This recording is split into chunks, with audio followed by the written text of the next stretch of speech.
End-of-the-world scenarios are presented in a lot of Hollywood movies: zombie apocalypses, alien invasions, meteor collisions, monstrous solar flares, premature ice ages, and worldwide deadly virus outbreaks. The last one is the one I used to imagine: a deadly viral outbreak that spread all over the world and wiped out humankind. My name is Rita, and I'm 21 years old. And as you can see from my introductory paragraph, I have an active imagination. I'm in my senior year at med school, on my way to becoming a doctor. My parents died in a car accident, which left me responsible for raising my younger brother. Our aunts and uncles lived in another city, so they couldn't really help us much. It was up to me to nurture good habits in him regarding food, health, and education. I had to find work after my parents died, so I got a job at the hospital, where all the doctors predicted that I would have a bright future ahead of me. One day, the hospital director called me into his office and told me that I had won a scholarship to study and work in China. I was so happy. I'll get to work and study abroad in a foreign culture, but that meant that my brother would have to come along. So, we went to China, and we got an apartment near the hospital I was supposed to work. China was a beautiful country. All the people worked diligently. The area I was in was exceptionally clean, and all our neighbors were very kind. China was one of the most powerful industrial countries in the world. The only obstacle I faced there was finding suitable food to eat. The Chinese people ate practically anything that moved: dogs, cats, snakes, scorpions. Ugh, disgusting. But when I heard that they ate bats, I threw up all night. During my studies, I knew that China had a lot of rare illnesses, but I never imagined that I would encounter any while I was there. One day, our hospital received a case with strange symptoms. After many diagnostic tests, we still couldn't figure out what the affliction was. The patient had a fever and a very bad cough. His respiratory system was in severe distress, so we put him in the intensive care. Shortly after, we began receiving an influx of patients with the same symptoms, a red flag that an epidemic was probably already on the way, and my brother and I were right in the middle of it. What a nightmare! Soon afterwards, my brother fell ill. That's where I drew the line. If an apocalypse was coming, I wasn't quite ready for it yet. So we left China and returned home. Thousands of people died in China due to that rare disease, but thankfully, my brother recovered fully and is now okay. As for me, I shifted my studies to seeking out a cure for this new coronavirus that broke out in China. Hello, I'm Sarah. Ever heard of a phobia before? Don't worry, it's not contagious or anything. It just means you're scared of something in particular. Places, people, things. I have a phobia, but I don't like to talk about it, and I definitely don't want to be seen in that state. I was in my second year at college. I had been very busy that semester because we had a lot of assignments, and it was fine. I mean, I liked studying and completing tasks, but I was never a nerd or a geek. No. I like to dress nicely too. I have my own fashion and style. It wasn't easy making friends though. There were two types of people at my school: smart nerds who couldn't care less how they dress, and complete airheads who dressed nice. I didn't fit in either one of those groups, so I basically kept to myself until one day I got assigned to do a task with a girl and a boy, Jane and Kyle. They didn't look nerdy at all, and I thought to myself, oh great, looks like I'll be doing all the work. But when we started talking about the project, they didn't just sit there or toss ridiculous retorts. All three of us were having an actual conversation about the topic. I was so thrilled. It finally seemed like I belonged somewhere. We became friends and did everything together. We could tell each other anything. Well, not everything. I had one secret from my friends. I never told them I had a phobia. Anyway, a year later, Jane moved to Germany with her parents. She was gonna finish college there, so it was just Kyle and I now. All through college, we were the best of friends. We even did our graduation project together. On graduation day, Kyle and I were supposed to go out for dinner. He wouldn't tell me where, said it was a surprise. And what a surprise it was. He had picked the highest tower in the whole city to eat dinner at the very top. I don't have a problem with high places in particular. In fact, I'm sure I'll love the view if I ever make it to the top. No, I had a problem with the elevator. A phobia, to be precise. So we were standing at the base of the tower, and Kyle was happily listing all the great features and restaurants up there, but I didn't hear any of it. I was too busy fretting, frozen to the spot, desperately trying to find a way out of the situation. I couldn't say no to Kyle, who was all excited to go up the tower, so I clenched it in and tried my best to stay calm. We got in the elevator, and the doors shut. I couldn't control what came after that. I was terrified, screaming and shouting hysterically, banging on the walls, then falling to the ground. Of course, I don't actually remember any of it. Kyle told me later on. The last thing I remember was the elevator doors shutting close. When I came to, I was at the hospital.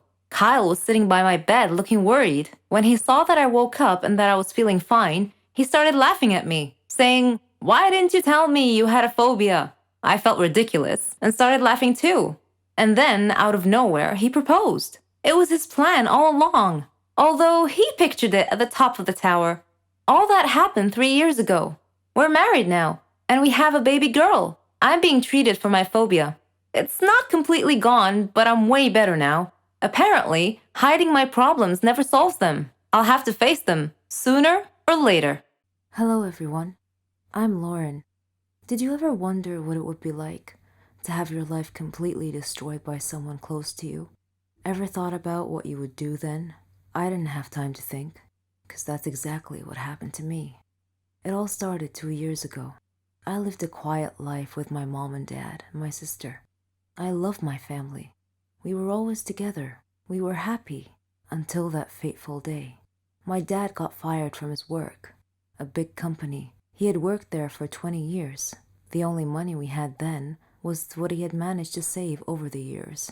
Finding a new job wasn't easy. It was a hard time for all of us, especially my dad. He was becoming desperate. At times, he just sat there, quietly, deep in thought, and I rarely saw him smile since. One late night, we were still up waiting for him when he walked through the door. But something was different. He wasn't walking straight. It was the first time in my life seeing him drunk. I decided to take matters in my own hand. I started job hunting. I was lucky enough to find something suitable at a startup company.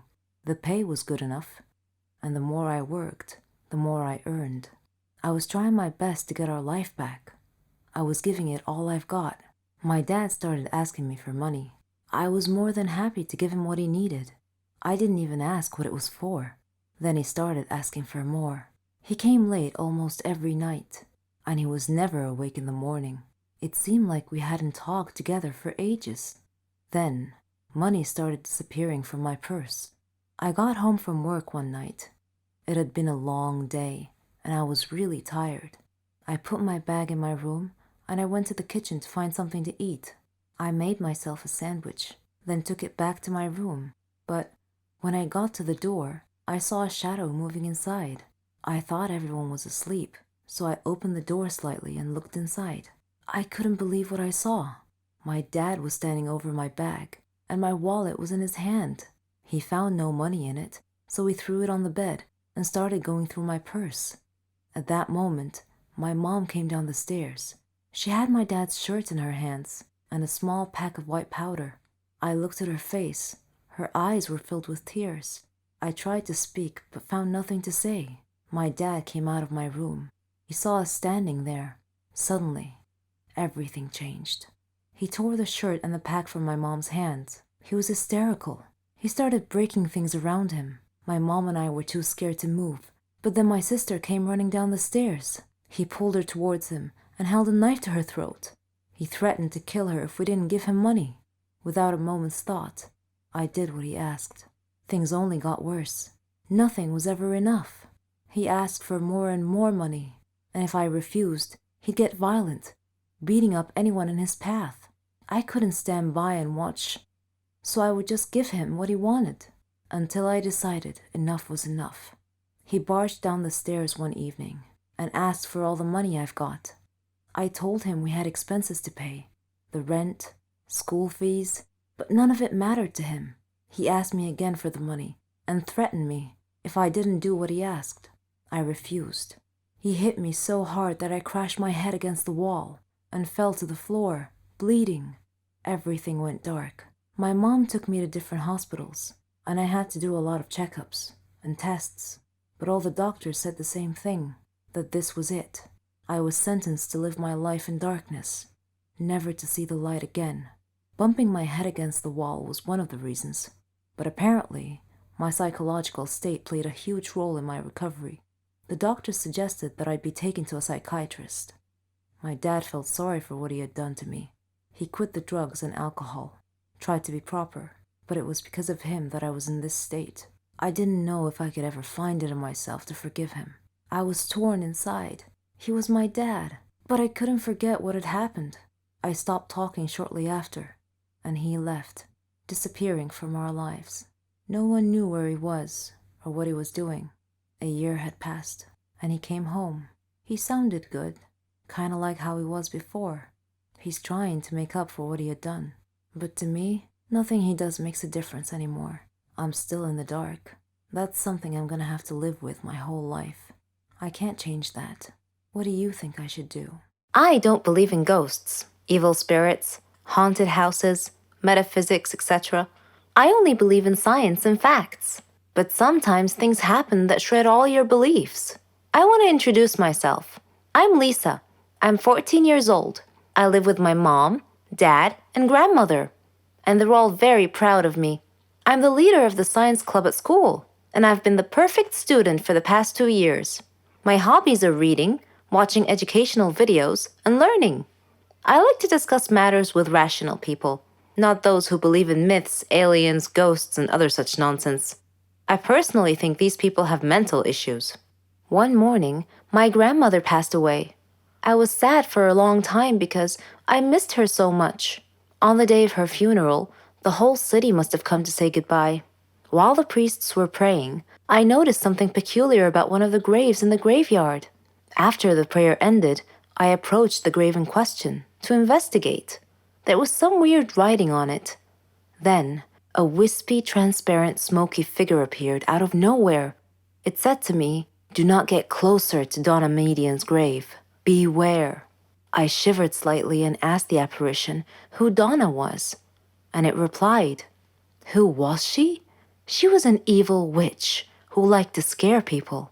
She was burned at the stake as a witch, but before her death, she swore a curse that if anyone ever approached her grave, her ghost would haunt that person to the day they die.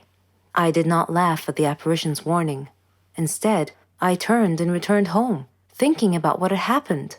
On a sudden defiant impulse, I decided to visit that grave that night to see for myself if the curse was real. I took my dad's flashlight and wore a raincoat. It was pitch black outside. The place was horribly unsettling at night, but I wasn't worried at all. It's not like it was real, right? I entered the gate to the sound of howling dogs and meowing cats. My blood ran cold, and a sudden chill ran through me. I turned on the flashlight and began searching for the grave. My hands were trembling so badly, I dropped the flashlight several times. Sometimes I would step on something crunchy, and I would shine the light downward, only to see that I had stepped on an insect. Sometimes I'd see a cat here and there. Then suddenly, I heard an eerie sound close by. I froze, not daring to move. Slowly, I pointed my light towards the sound and gasped as my light illuminated a dark, shadowy figure. It was about my height and dressed all in black. I spun around and fled as rapidly as my faithful feet could carry me. I dove into bed, but I didn't sleep at all that night. I even left the lights on. The next day, when I woke up, I asked my dad if graveyards had ghosts, and he wondered why I would ask such a question. I was embarrassed and laughed to hide my fear. I told him that I was just curious. That was all. Dad looked at me suspiciously, but continued. I've heard stories, he said, that some people have seen a ghost of a girl from time to time beside Donna Median's grave. I felt my heart sink, and I asked slowly, "Is she about my height and dressed in black?" He replied, "Yes, that's how I've heard the ghost described." "How in the world did you know that?" I looked down casually and answered, "Oh, I read an article about it on the internet last night." My head hurt just thinking about this ghost thing. I made up my mind to prove or disprove it once and for all. I called my friend Laura and persuaded her to come with me to the grave. The following night, we met at the stroke of midnight at the entrance to the graveyard. Laura was shaking. and constantly casting glances right and left. The weather was rainy and gloomy. The ground was muddy, and cats were meowing everywhere. It would have made the perfect setting for a supernatural horror movie. While we were looking for Donna's grave, flying bats would occasionally startle Laura, causing her to scream alarmed. As we approached Donna's grave, we suddenly heard a sound behind us. We both turned around at the same time and screamed. A ghost was glaring at us. It asked angrily, "What are you doing beside my grandmother's grave?" Wait a minute. Are you girls? She uncovered her face, revealing that she was just a girl, and a beautiful one at that. She told us that her name was Carmen and asked me to turn off the flashlight because it hurt her eyes. I did. Then I asked, "Who are you?" She replied, "I'm the fifth grandchild of Donna Median, the poor woman in this grave who has been wrongly accused." We both whispered back, "Wrongly accused?" She continued saying, "Yes, she was a victim of the Holocaust during World War II. Afterwards, she became a simple doctor who treated people who were afflicted with epilepsy. As usual, there are always some small-minded superstitious people looking to make trouble for others. They accused her of being a witch because they considered epilepsy to be a disease caused by a demon's touch. I come here every day to put flowers on her grave. People have mistaken me for a ghost because I only come at night. I don't want people to know I'm related to someone they think to be a witch. I don't want to be shunned, scorned, or gossiped about." I tried to comfort her and calm her a little by saying, "Don't worry, Carmen. Your grandmother's spirit may be able to rest in peace if you tell people the truth now. We live in more modern times, and there's no need to worry. I won't tell anyone about you being the ghost. It'll be our little secret." Carmen laughed. She and I became good friends after that. Ever since that day, whenever I hear someone talking about ghosts, I just look at the photo I took of Carmen and I break out laughing. Drastic and dire situations create heroes. No one makes history unless their story is inspiring or involves great pain and suffering, overcoming many obstacles and hardships. No one achieves glory without believing in themselves and their abilities, or at least, that's what I think. Sometimes your path to making history doesn't quite go according to plan. My story is a great example. I'm Joanna. I'm 21 years old. I live with my parents and my little sister Veronica. My father was a police officer. He was very brave. He was my idol. He believed in justice and sacrificed anything to see it done. One of my life goals was to be like him. I loved to see him in his uniform.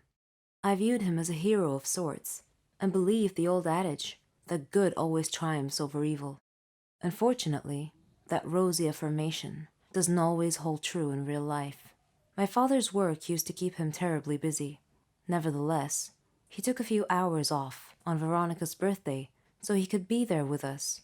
Halfway through the party, Dad's work called and told him that a thug was holding a group of nursery kids hostages, demanding a large sum of money and a means to escape the scene. Dad had to leave to deal with the situation, so he excused himself, telling us that duty calls.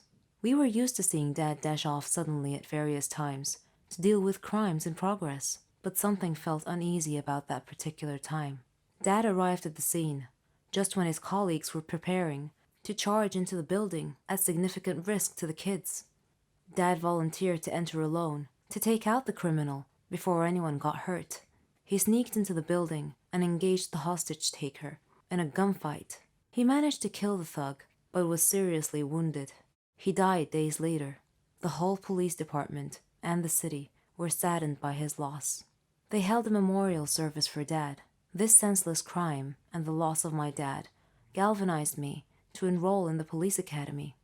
Mom tried her best to dissuade me, but I refused to budge. I passed the entrance exam and worked my way through it. It was a challenging program that required diligence, persistence, and patience. The training was quite difficult at first, with very few breaks, and everyone else was intelligent and competitive. In fact, I began to doubt if I could keep up with them. But then I dreamed of Dad hugging me and telling me that I was his hero and that he would always be at my side. When I woke up the next morning, I felt somehow different, more confident, more resolved to succeed. I worked even harder. and my instructors noticed and acknowledged my extra effort. I made friends, who soon gained confidence in my abilities. My grades improved considerably. Graduation day came, and I anxiously waited to see what my first assignment would be. I was ready to tackle crime, to fight for justice, for all. Unfortunately, my first assignment was as a traffic cop. I was disheartened to see my peers get more prestigious positions, even though I had higher grades than they did. Dejected, I went home and told my mom. She encouraged me and told me that everyone had a job to do and should do it to the best of their ability. Rewards would come in time.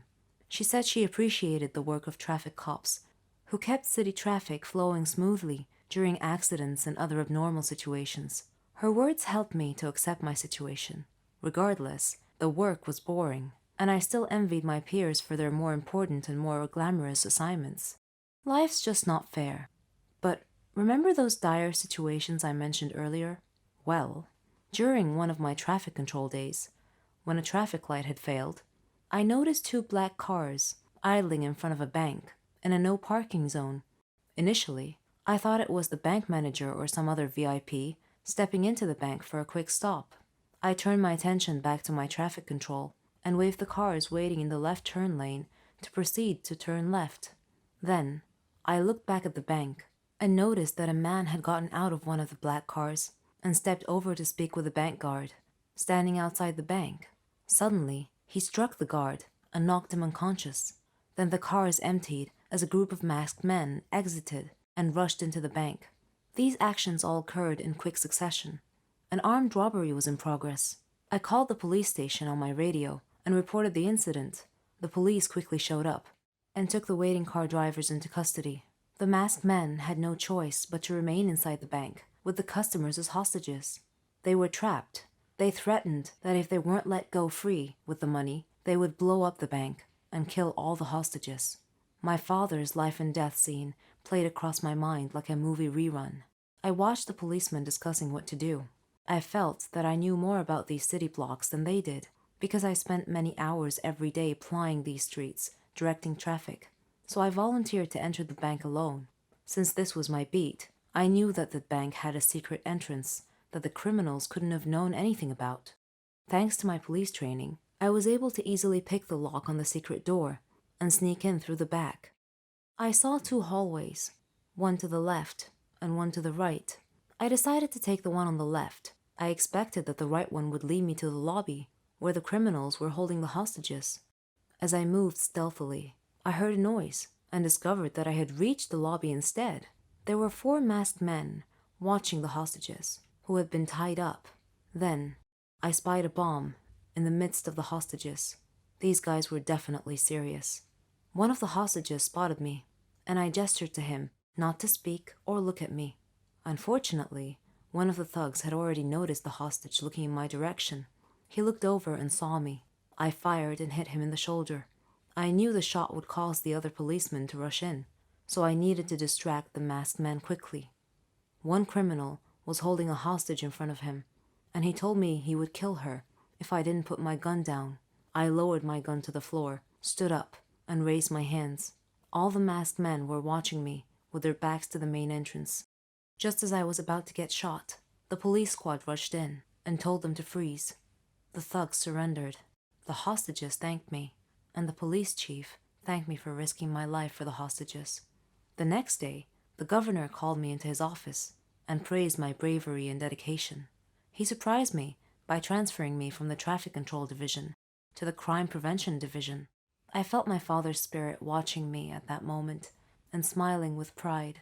My friends began calling me the Girl of Steel, and I was perfectly okay with that. Emily and I became best friends during junior year of high school. We bonded over a similar love of acting. We were both in the theater program, hung out in the same groups, and had classes together. It just seemed so easy to be best friends. Things got complicated when it was time to move on to college. We didn't go to the same university, but we were still pretty close as friends. We texted a lot about what was happening in our lives, and when I needed advice, she was the first person I talked to. I had a tough time transitioning from high school, where everything seemed to come so easily to me. College was a completely different place for me, and she was the only one I talked to about it. Freshman year, I saw her every other month. She was so close that we could still try and find time to hang out together. I didn't have many friends, so it was easier to give her my free time. I didn't mind, she was my best friend. Sophomore year was the same. Only I had my life in order this time. I wasn't struggling in my classes, but my social life was still the same. I had few friends that I actually hung out with, and I was okay with that because I had her. We talked and texted about everything, and I vented all my worries and frustrations to her. If it weren't for her, I wouldn't have survived those first 2 years. I don't really remember what happened last summer before junior year, but I guess that's when I decided I needed to come out of my shell and enjoy my college years. My junior year began and I met new people who I came to really enjoy being around. They lived in the dorms in the same hall as me, so it was so easy to just hang out with them, even if it was until 2 a.m. And we had classes early the next day. I gave them more of my time, and I didn't even realize that I had put my relationship on hold with my best friend. I didn't find out until I tried talking to her, and she wouldn't respond. I found out later from my sister, who was also good friends with her, that they had talked about how I was ignoring her. She would text and I wouldn't respond. She would try to talk to me and I was too busy. I didn't really remember doing any of that. I had the thought that I was pretty consistent and always responding. I had grown attached to my new friends. They had become basically a part of my everyday life, and I had unconsciously replaced her. The last 2 months of our friendship, I had tried to talk to her and fix things, but it was useless. It was the end of the semester, so we were both stressing over finals and family stuff, so we wouldn't really talk. We finally talked during winter break. I had no excuse for what I had done, and when she called, I told her I never wanted to lose her. Our friendship ended that day. I sat in my room and cried for a while, thinking about the great person I had just lost. I felt guilty for what I had done. I had moved on without telling her, and that's where I messed up. Later that night, I came to a decision that from now on, I wouldn't take friendships so lightly, even if they were long distance. She was a very important part of my life, and I regret letting her go. I hope one day I have the courage to let her know how important she was to me. She did so much for me, even if it was a simple text to see how I was. I still hold hope that one day we can be friends again. That's not the whole story, though. Emily lent her ears to a group of girls, and instead of trying to get me back to my senses, she let someone steal her from me. I was so ready to try to make things up until I heard her side of the story. I just want to give her a giant thank you. And yes, I was bitter. So very bitter when I found out the real reasons as to why my best friend wasn't talking to me as much. I was mad at her and I blamed her for everything. I blamed her for the lost times that I had with her. For the memories, I regretted everything, from the money to the borrowing of clothes to the simple things like helping around the house because it was all nothing but wasted time. I blame you, Emily. I want her back. I want my best friend back in my life and doing things with me such as makeovers, going on trips, double dates, shopping together, things that normal best friends do. But I couldn't because Emily chose to be with other friends. I don't need her. She chose to leave me. She chose not to be my friend after this girl decided to run her mouth and tell little lies. Emily ended our friendship. The other girl only played a part in it. Emily took her in, though, and I have to thank her for that. She must not have been a true friend if, in her eyes, she could up and leave with no real reasoning behind it, or an explanation. How can someone just forget that someone in their life once existed? It's cruel to do that to a human being. Human beings are made to feel wanted, which that is not it. And as for the girl who stole my best friend, please make sure you're there for her when she and her boyfriend go through a tough time together. Make sure you're there to talk to her when she's having doubts about college, or even if her family is nagging at her. Make sure you're there for her makeover sessions, shopping sprees, or just movie nights. Hold her when she cries over Beauty and the Beast. Just be the best person you can for her. I know that she needs it more than ever, because that is what she deserves. I really don't think I will ever be over this. She left me over a stupid reason for something you caused. And it's okay. You live and learn. Someone once said, some people may leave, but it's not the end of your story. It's the end of their part in your story. I'm always going to treasure our friendship, even though things weren't just meant to be. Your best friend is your best friend for a reason, and it should not end in the way mine did. Remember all the moments that you had, because one day you may outgrow each other or move on to other things. We lived with a monster who knew no mercy. He would hit and insult us all the time. I wished him dead on a daily basis. He would kick me out of the house often. But as we all know, there comes a turning point in everyone's life that either ends in success or tragedy. Oh, I forgot to introduce myself. My name is Lara. I am the middle sister among 4 siblings. We lived with a cruel father, whose bad behavior had long erased any kind memories we may have once had for him. Our mother was kind, lovely, and responsible.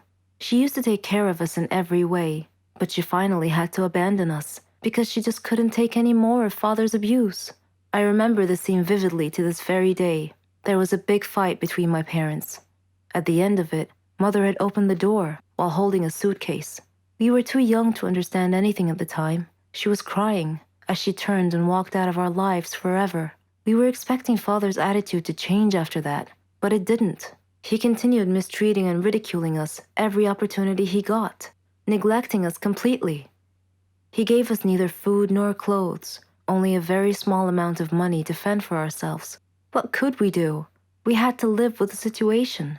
He would often return home drunk at midnight. Scared, we'd stay quiet in our rooms. The only bright spot in our lives was our dear brother Philip. He was father's favorite son, which caused us to depend on Philip to get anything we need, like money or other necessities. Philip was so funny. He could make us and even father laugh. He had a way with father and could usually manipulate him to protect us a little. We all loved Philip. He was the only sunshine in our miserable, gloomy existence.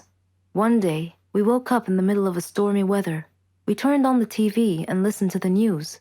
It said the bad weather had spawned a huge tornado. It was heading our way. They advised people to stay inside. We all looked at each other, knowing full well that our old worn-out roof could not withstand the tornado. Philip said he needed to talk to father. After he knocked and entered father's room, we heard father shouting at Philip. Philip had a look of fear on his face. Father then shouted, "If anyone wants to fix anything at home, then he is welcome to, but I will not fix anything." Philip gasped and said, "But Dad, it's a big tornado." Father then grabbed Philip by the collar and pulled him up close, saying, "Then you go fix it." Philip was so afraid he couldn't swallow. Father dragged Philip to the backyard. He brought nails, wood, a hammer, and a long ladder. Philip was terrified when father pushed these things at him and told him to get to work. Philip begged, "Please, Dad," but father just shouted, "Go." Philip took the nails, the hammer, and the wood and began to climb the ladder up to the roof. The wind was howling, blowing very hard, and I had a feeling of dread that something terrible was about to happen. Father just stood there, not worried about Philip's safety at all. To calm us down, Philip looked at us, as if to say, "Don't worry, everyone. I'll be okay." There were many wires on the roof. Suddenly, a strong gust of wind caused Philip to lose his balance, and he reached out to grab onto something to keep from falling. Unfortunately, he got hold of an uninsulated wire. He screamed at once and fell off the roof. We watched, horrified, and began screaming. Father frantically rushed over to Philip's body lying on the ground. He lifted Philip's head into his arms and rocked him gently, but Philip was dead. He got electrocuted. We had never seen Father cry, but he cried a lot that day. At Philip's funeral, we all stood and looked at the photo, showing Philip smiling like an angel. Father hugged us as a group and said, "Please forgive me, kids. I'm so sorry. I didn't realize that I loved you all so much. I'm so sorry for not being a good father." We believed him. We hugged him back. He was being sincere with us for once. From that point on, he was a changed man. He gave us everything: love, attention, money. Now we love our home and our lives. I can finally say truthfully, with all my heart, I love you, Daddy. He was a dream, the future, or so I thought. But my love was cursed right from the start. Sounds a bit confusing, right? Let me explain. But first, I should probably introduce myself. I'm Carolyn. I was a dreamer. I dreamed of a good, warm, stable, successful life. I wanted a good job. And I wanted to travel around the world a bit with Helen. She was my best friend. We virtually shared the same dreams and hobbies and interests and lifestyles. We've been friends since we were kids. People often thought that we were sisters. I did too, in fact. She even got jealous if anyone tried to get close to me. Every day, Helen and I worked a little more towards our dreams. Once, when Helen and I were traveling with some of our friends, we had a problem with the hostess on the plane. A gentleman intervened and cleverly solved our problems. His name was Danny. I liked him. A lot. I thought about him often. But whenever I talked to Helen about him, she told me that he was not as amazing as I seemed to think he was. Coincidentally, I met him again at a party of a mutual friend. We talked together till daylight. I told Helen about our encounter, and she expressed her wishes that my love story would have a happy ending. I similarly told her that I hoped she would find the love of her life someday too. Everything would be okay, we figured. Then, one day, I received a letter in our mailbox. It was in weird handwriting, as if the writer had written it with a trembling hand. I opened it curiously. It said that my love for Danny would become a curse if I didn't give him up and get him out of my life. What nonsense, I thought. Whose idea of a silly joke was this? I immediately called Danny and Helen to tell them about the letter. Danny laughed, but Helen was worried and suggested that I should be careful from now on. That same day, Danny had a horrible car accident, but fortunately he wasn't hurt. A detective investigating the case determined that his car brakes had been tampered with. In another incident, a car almost hit me, but it swerved away at the last minute. When I mentioned this incident to Danny, he tried to calm me down and told me to just forget about it. He gave me a beautiful bracelet as a present and proposed. We got engaged, and I couldn't have been happier. I wanted to show the bracelet to Helen, but somehow I seemed to have lost it. I couldn't find it anywhere. Anyway, when I told Helen about his proposal, she was thrilled for me. I spent days shopping for just the right wedding dress. I was so busy with preparations that I forgot all about the ominous letter. I went to the wedding hall early to make sure that everything was ready and prepared. Helen was helping me, and Danny kept calling me to make sure I was all right. Suddenly, the lights went out. I called out to Helen, worried that she might have tripped and fallen when the lights were out. When the lights came back on, Helen had fainted, and my dress had disappeared. I screamed to the ceiling, "What do you want from me? Leave me alone!"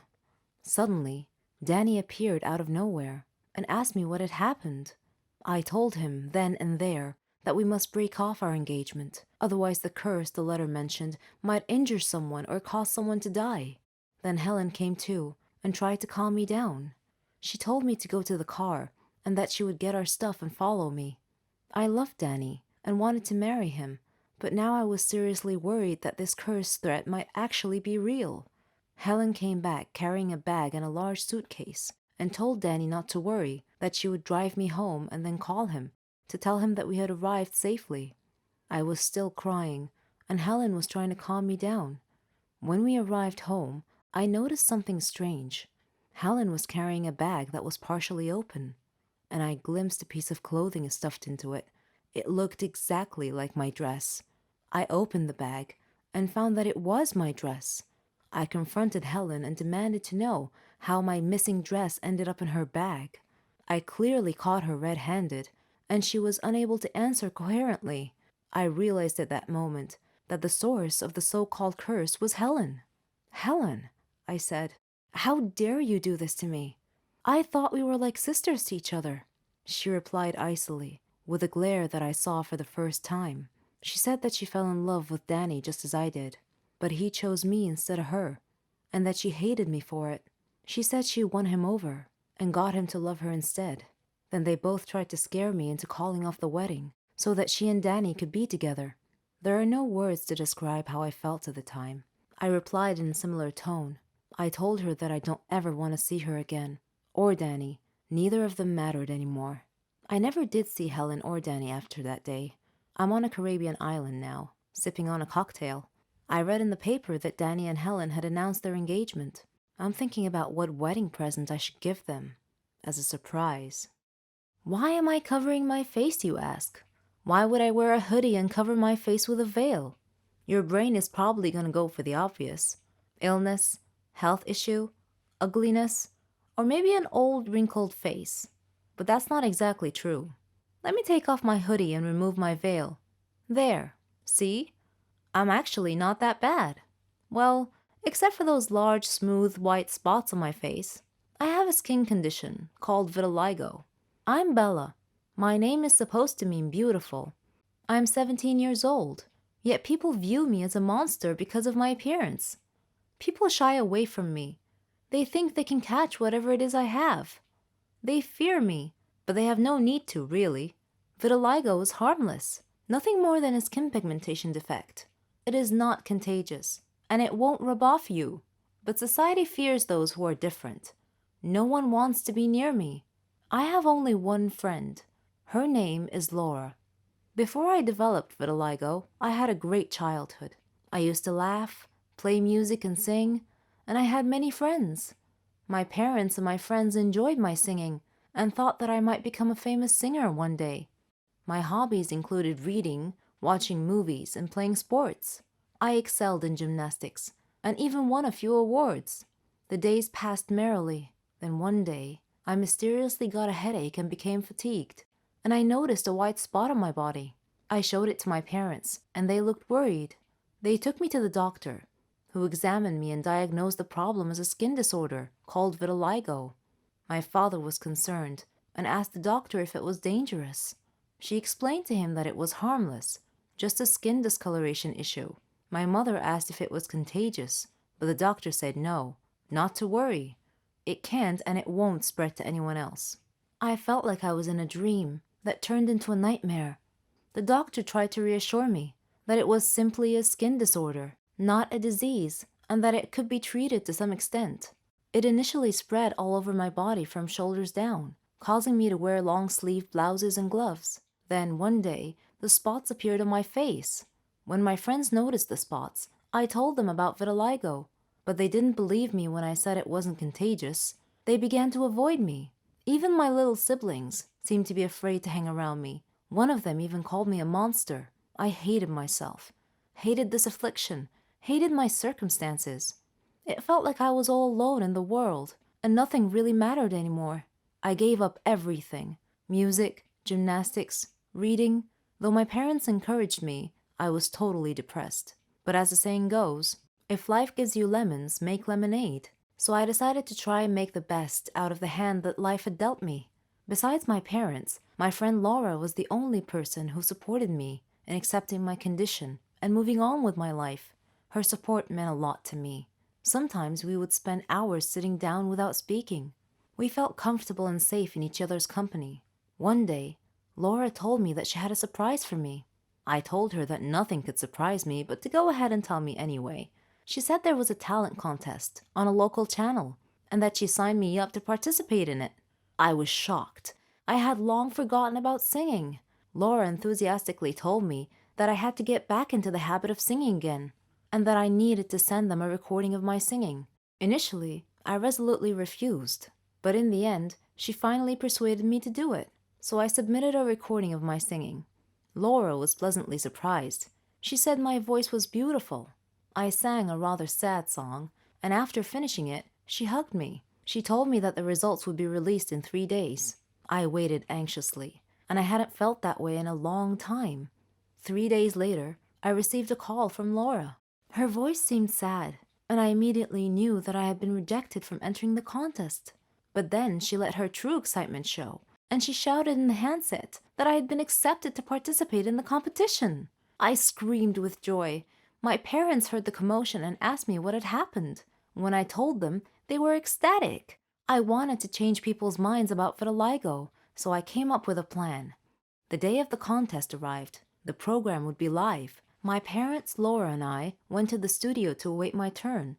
There were a lot of participants, all of whom seemed to have beautiful voices that were much more melodious than mine.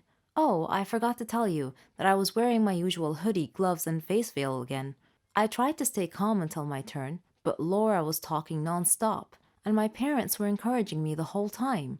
After a while, the host came and told me to get ready, that I was the next act up. I patiently waited for my turn, off the side of the stage, listening to them call the name of the singer that preceded me. The audience and judges had clapped loudly for him. He had sung beautifully. I suddenly felt panic. I thought of running back home, but Laura gently put her hand on my shoulder and quietly told me to believe in myself, just as she believed in me. These words calmed me down. They were all I needed. Then they called my name. I took a deep breath and went out onto the stage. The stage lights were so bright, the audience seemed too many to count. I could see the judges wondering and whispering among themselves about my covered head, hands, and face. One of them asked me to introduce myself, and I did. Another one was overcome by curiosity and asked me why my hands and face were covered, and I replied saying that I had a personal reason for doing so. Then they told me to begin. My heart was racing. It felt like it would burst out of my chest. I froze. I couldn't move my mouth. I looked at Laura and my parents. I heard a member of the audience snidely remarking that I was going to sing silently. Another one remarked, somewhat loudly, that he thought my voice was horrible and that I should get off stage. Several members of the audience began to laugh, but my resolution was firm. I had decided to give it my best shot. I closed my eyes and opened my mouth and began to sing. I sang with all my heart. As I was singing, I was thinking of my past suffering, of the friends who had abandoned me, of all the embarrassing moments. I began to cry. When I finished, I was snapped out of my mental reverie by the sound of loud clapping. I opened my eyes and I was awed to see the audience stand on their feet just to clap for me. The judges were smiling broadly and clapping as well. After a short time, one judge motioned the audience to quiet down. "Your voice touched our hearts," they said, "and we enjoyed every word you sang." I motioned to him that I would like to say something, and he nodded and sat down. I launched into my planned speech. When I first walked out onto the stage, you asked me why I was covering my hands and face. Now that everyone has heard me sing and honored me so kindly with applause, I would like to answer the judge's question. Your accepting and honoring me as a singer has encouraged me to do so. I pulled back my hoodie and removed my gloves and veil. I spoke softly into the mic. My name is Bella, and you can see from my hands and my face that I have a skin condition called vitiligo. Because of my appearance, I have been called a monster. My friends abandoned me because I no longer looked normal to them. People blame me for my illness. This made me hate my life. This skin condition wasn't my choice. My parents and my only friend Laura encouraged me to participate in this competition, though I didn't want to. I was terrified to have to show my face in public, but I chose to come here today and reveal my face to draw attention to the plight of people like me, people who suffer from vitiligo, to show everyone here that I am not a monster, that I am not ill, that I have feelings just like you do. So please, do not be afraid of people like me with the skin disorder. That's all I wanted to say. Thank you. Then I heard one member of the audience slowly begin to clap. Then two. then 3, and suddenly the whole hall burst into applause. I looked off stage. My parents and Laura were all crying. The audience began chanting my name. One of the judges came over to me and hugged me and said that from now on, people would call me an angel instead. I must have been crying because my face was all wet. I was finally proud of myself. I had accepted the challenge and won the day. I was most definitely not a monster anymore. In legends and horror stories, ghosts are typically spirits of the dead, those who suffered greatly in their lives, that when their time comes, they choose to linger in this world, to sow hatred and chaos among the living. Do you believe this, that there are vengeful spirits living among us, right here, right now? I do, and my story will tell you why. I'm Martha. I'm 19 years old, and I have a twin sister, Caroline. She wasn't just my sister, but we were best friends and subsequent partners in crime. We suffered a miserable life because we lived in poverty. Our parents were very poor, despite belonging to a rich family. Grandpa, on my dad's side of the family, worked in the petroleum industry, where he made lots of investments and projects. And fortunately, he had a lot of enemies too, many of whom were from Mom's side of the family. Dad was the middle son, but he assumed responsibility for Grandpa's work because he was very competent and capable. Similarly, Mom became responsible for her father's work. She did her best to avoid conflict between her side of the family and Dad's side, so that they could work together peacefully. It was at this point, I believe, that vengeful spirits must have come into play. My parents had loved each other since their childhood, but they didn't tell their families about it. In the past, both my grandpas were once friends and partners. They worked together within the same company, but they later became enemies and split the company into 2. Both families hated each other that day forth. All of them, except for my parents. Mom's uncles took over her company and fired her. Dad couldn't bear to see Mom in this situation, so he told his dad that he was going to marry her. So his father made him choose between my mother and the company with all the power and wealth that came with it. To Grandpa's chagrin, Dad chose Mom over everything else. And so, they got married and lived together with Grandma. They faced life's problems without any support from anyone. Grandpa felt betrayed by Dad and disowned him. Then, Carolyn and I were born. Dad did his best to make us happy and give us everything we needed. Grandma told us about our family's history and how both our parents had been cut off from their families out of sheer greed and betrayal. It felt a bit unfair, but this was our life now. Then, one day, we heard Dad speaking on the phone, with Mom standing beside him, and they were both acting very nervous. He told her to take care of us, and then he left the house and never came back. Mom never told us where he went or why he left. Sometime after that, Grandma passed away. Our situation was getting worse. We thought we had to do something to help Mom. Maybe we were being influenced by those vengeful spirits I mentioned. But either way, Carolyn and I made our decision to go over to the dark side. We decided to steal, rob, defraud. We were smart enough. Together, we could definitely pull it off. We began with our neighbor, very wealthy, but very cheap.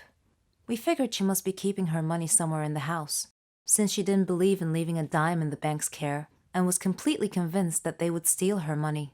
Lucky for us, I guess. And we were right. We infiltrated her house when she was away and found a load of money stashed away under a loose tile on the floor. Took some time to find, but we got it. When we got home, the house was completely deserted. Mom wasn't there.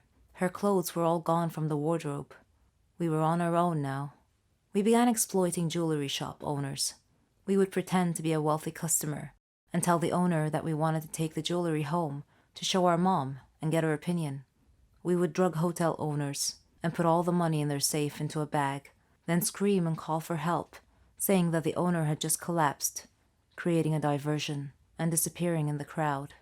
We were getting quite good at it. Our wealth slowly grew day by day. Mom called, every now and then, to check that we were fine on our own. Of course, she knew nothing about our work, or what we were doing to survive. Our ultimate goal was to earn a lot of money and run away to another country to start a new life. One evening, I was with my friends, and I met a guy named Craig. He was rich, but somehow seemed different, than all the people we robbed. Later I found out, to my surprise, that he was our cousin, the grandson of the man that had taken everything away from my mother and fired her. Unsure of what to do, I told Carolyn what I knew. She went ecstatic. She told me that this was our chance to take back everything, the company, the money that belonged to us. But for the first time, we didn't quite agree. Craig was nothing like his father. He wasn't greedy. He was kind and gentle. He often told me that money was a curse if it meant living alone away from people that we care about and cherish. I made up my mind, and I told Carolyn that I couldn't be a part of our evil scheming anymore, and I wanted out. And so I left her and went to live on my own. At this point, I had no idea what Carolyn was up to. In the meantime, Craig was negotiating a deal that would earn his company a lot of profit. He told me to come visit at the company, and then we would go out for dinner. I accepted happily. When I arrived at his company, I sensed someone behind me. Then, suddenly a hand pressed a handkerchief over my mouth, and I passed out. When I woke up, I found Craig unconscious beside me. To the side, I could see his safe was wide open. Papers were scattered everywhere, and in my hand was the key to the safe. Then the police arrived, found the safe key in my hand, and accused me of being a thief. I told them that I had been drugged unconscious, just like Craig. The police officer looked inside my bag and found a bottle of chloroform. I was shocked, to say the least. I couldn't understand what had happened. They took me downstairs and tried to wake up Craig. At about that time, a woman in a black wig came over to me and said, "Martha, you betrayed me." It was Carolyn. I couldn't believe that she framed me. Then she left. Her betrayal hurt me deeply.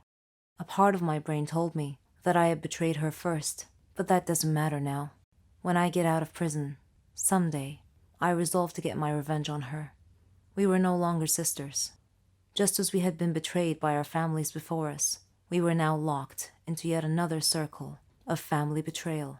Only it was more personal and closer to home this time. Were they truly vengeful spirits influencing us? I think so. What about you?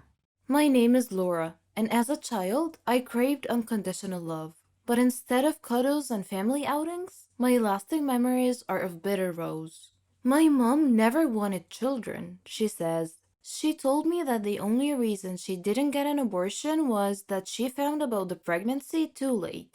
My dad left when I was very young, which made my mother resentful. She had to stay and be the responsible mom, which she hated. On one occasion, my grandparents took me away, and I remember thinking, this is what family should be like. The relationship dissolved completely when I was a teenager. My mom's first love was always men. And when I was 15, she moved to Africa for a boyfriend without telling me. It's something I found impossible to forgive, especially as there has never been an explanation or even an apology. She has contacted me since, but always asking for money. That's why I made the decision to cut all ties with her. I put my mother's behavior down to a horrible upbringing, but she can't make the same excuses for her father. Dad had a lovely childhood, but he has no emotions or empathy for anyone. We haven't spoken in 7 years. Although she's so close to his parents and they encouraged her and her dad to repair the damaged relationship, it brought her nothing but more hurt. After he left my mom, he went on to have a new family. That was really hard for me to handle when he's made so little effort with me. My issues with my mom and dad have badly affected my mental health all throughout my life. I see a therapist regularly now to try to help me deal with the emotions. When I get married next year, neither of my parents will be invited. I grew up thinking I did something wrong for my parents not to want me. My only regret is not telling my dad how much I hated him. I don't hate my mom. I just feel sorry for her and I wish she could see what she's done. Ending all contact with a parent may sound extreme, but for me, it was an act of self-preservation. My dad left when I was 8, and I haven't spoken to my mom once since I moved to Germany 10 years ago. She wasn't maternal and had a really bad temper, which she took out on me. She would never be affectionate, and I felt unloved. I believe my mother may have had a miserable childhood, which meant she lacked the emotional tools to be a good parent. After I grew up and had my own daughter, our relationship got even worse. My mother never came to see me or her granddaughter, but she did form a close bond with her son's new family. It hurt me that she made an effort to spend time with my brother's children and not mine. Over time, I have come to terms with the fact that she never loved me. I don't hate her or feel sorry for her. I just don't want her in my life anymore. Andy hasn't spoken to Mom for 25 years, after they stopped communicating in his early 20s. For him, the problem was a lack of respect and common values. I grew up in a children should be seen and not heard household, where my parents' opinion was the only right one. We would have dinner in silence, and my parents never encouraged me in my interests or activities. He says he was never praised for his achievements, only criticized for doing wrong things. Whatever I did, it was never good enough. If I did well at something, my dad would always have to prove he was better. The house rules were strict, and he was sent to bed by 10 p.m. every night, even at the age of 16. But instead of sleeping, Andy found himself listening to the radio to escape the boredom. He quickly became interested in current affairs and politics, which gave him a new insight into the world. It made me realize that my parents' views were snobby, sexist, and racist. I was never allowed to voice any opinion that contradicted their views, or I'd be sent to my room. It made me lose respect for them. Andy and I were living in the same house, but we hadn't had a conversation for over a year. I can't say I regretted not making up with him. He was miserable to be around. Several years later, Andy graduated from university and bought a house. I was so proud, but my mom told me it was horrible. She said it looked like a council house and asked why he wanted to live in a slum. As his career advanced, she became more critical and constantly compared him with his half-brother. I was 21 and felt successful, but she was ashamed of everything I did because it didn't fit her snobbish ideals. Eventually, he stopped contacting both my mother and his brother, and has never looked back. It wasn't really a difficult decision to make because we had nothing in common and they didn't accept me or my life choices. Andy understands why some people see this as a surprising decision, but has no interest in sustaining a relationship for the sake of it. I feel like seeing your parents out of duty is wrong. If you have made no effort to build a relationship with your children, I don't think you can expect them to be there. For other families, the rift is a result of the parents' divorce. Like my friend Helen, she lost contact with 2 of her 4 adult children this year, after ending an emotionally abusive relationship with her father. Since they separated in 2011, it's been a slow process of parental alienation. Her son hasn't spoken to her since last year, and her middle daughter is now ghosting her on every channel of communication.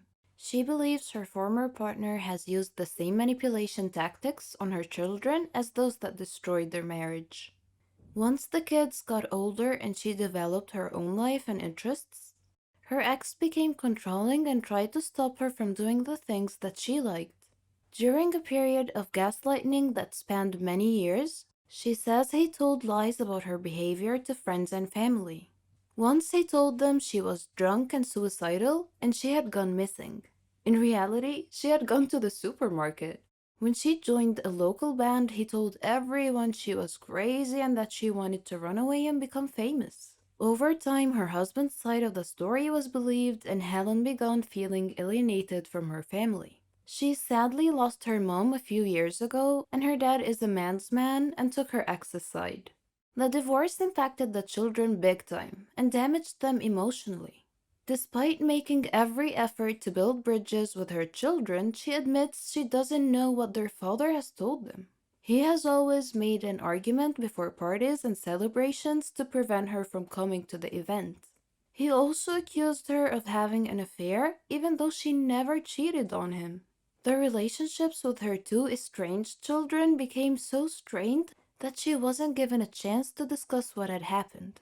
The only explanation they've ever given her is that she doesn't care about them or that she treats them as little kids. Though losing contact has been an extremely painful experience for both of us, I don't blame anyone. Not me, not my mom, not Helen, and not her children. It's no one's fault. I can very much relate to how Helen's children felt. They're like goldfish swimming in a tank where someone keeps adding a tiny bit of color every day until they start to see things in a completely different way. I would love a chance to reconnect with my mom, but I can't see how it will happen. At the moment, I feel like I'm standing outside and they're inside a glass room. I really miss my mom, my brother, and definitely my dad. Beauty has myriad aspects. Some girls have a beautiful exterior, but with an ugly personality on the inside. Some are ugly on the outside, but have a beautiful personality. Some are average on the outside, but inside are very educated and elegant in behavior. This is where the idea of the Miss World contest originally came from. The girl who has the most aspects of beauty overall should be able the title. But what if a girl is beautiful in every way except for the external beauty that is valued above all other aspects? Does she really stand a chance at all? My name is Naomi, and I am 16 years old. I live with my mom and 2 sisters. I am the middle daughter. My dad died a long time ago in a horrible train accident, leaving Mom to raise us alone. So she taught us to be independent, to trust in ourselves, and to determine our own paths in life. We excelled at school and had plenty of friends. But life didn't give us everything. There is always a blemish on anyone's life. For me, it was beauty. I was boringly plain looking. No one wanted to date me. But I was okay with that because I knew that most boys were idiots, concerned only about a pretty face, even if that pretty face belonged to an empty-headed dimwit. Our school held an annual beauty contest based solely on external beauty, so I figured that it was time to change the rules of the game. I went to the teacher responsible for organizing this contest and suggested that this year's contest be a multifaceted beauty contest. I explained about considering internal aspects of beauty, such as maturity, responsibility, social interactions, academic performance, environmental awareness, character, personality, talent, hobbies, aspirations, etc. The teacher smiled and told me that she didn't have the control in this matter, but said she would speak with the principal. She asked for 2 days to try to persuade him. The 2 days crawled by at a snail's pace, but I was rewarded by my new rules adopted for this year's beauty contest. It would focus on both the inner and outer aspects of beauty. The student body was divided on the issue. My group cheered the new rules, but Emily's group hated it. Emily had won the school's beauty contest for the previous 2 years. She was as beautiful as a Walt Disney princess. Long blonde hair, lovely soothing voice, green eyes, elegant posture, but snobbish, vapid, shallow, narrow-minded. She testily asked the air, "Whose idea were these stupid new rules?" "Mine," I answered simply. She glared at me and told me that the old rules had been the standing rules for eons and couldn't be changed. But I corrected her by telling her that everything changes.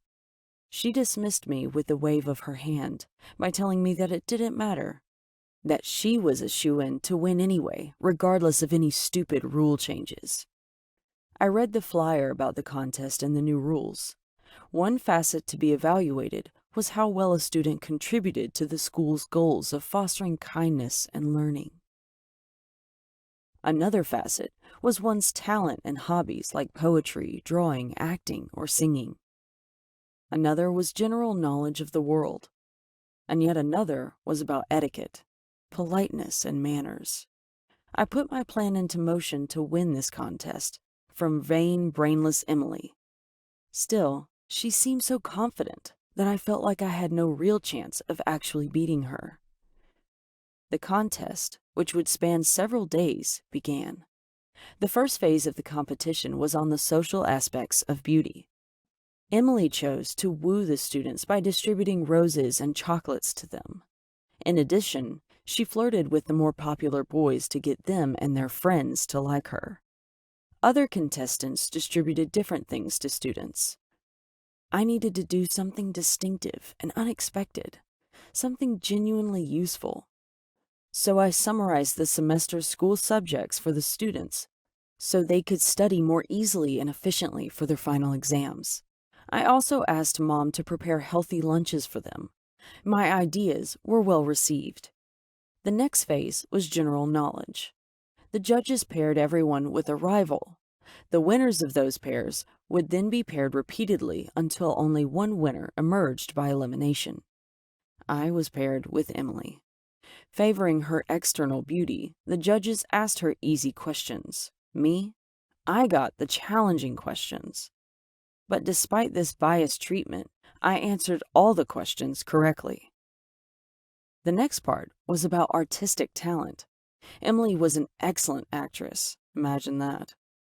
She portrayed a stage scene and won well-deserved praise for her performance. My talent was drawing. I drew an intricate drawing and recited a poem.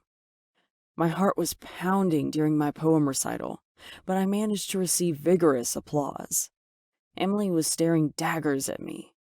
If looks could kill, my death would have eliminated me from the contest at that very moment. The next phase of the contest focused on costumes. I told Mom that I didn't see how I could possibly be Emily, but she continued to encourage me and believe in me. Her words inspired me. When I woke up that day, I was surprised by a new dress in my closet. It was so stylish and fit my form perfectly. It made me look like Cinderella. I wore it and went to the school. All the girls were beautifully dressed, as was I'm happy to say. I did well in this phase. The final phase would be judged on external beauty. The judging began, and all the contestants were so beautifully made up, with expensive hairdos and elegant sparkly dresses, that my spirit plummeted as my chances of winning seemed almost nil. Then suddenly, I had a crazy idea. I whispered in Mom's ear and went into the restroom. When they called my name, I walked up onto the stage in clean, neat, everyday school clothes, with no makeup and no fancy hairdo. Just plain old me. I asked the judges for permission to speak, and they allowed it. Directing my speech to the students present, I explained that my external appearance was not what true beauty was about. Yes, I could dress up and smile for one day to impress the judges. But what about the other days of the year? People's outward appearance should be respectful, decent, and proper all the time. When I finished my speech, it was met with enthusiastic applause, even by the judges. Now it was time to announce the overall winner of the contest. As is typical, they announced the third-place winner, then the second-place winner. I hadn't heard my name yet and was sure that Emily's name was about to be announced for first place. When I heard my name announced for first place, I screamed with joy. I couldn't believe it. Everyone was cheering for me, and Mom was looking so proud. After the contest was over, a shy but well-mannered and well-behaved boy came over and asked me for a date.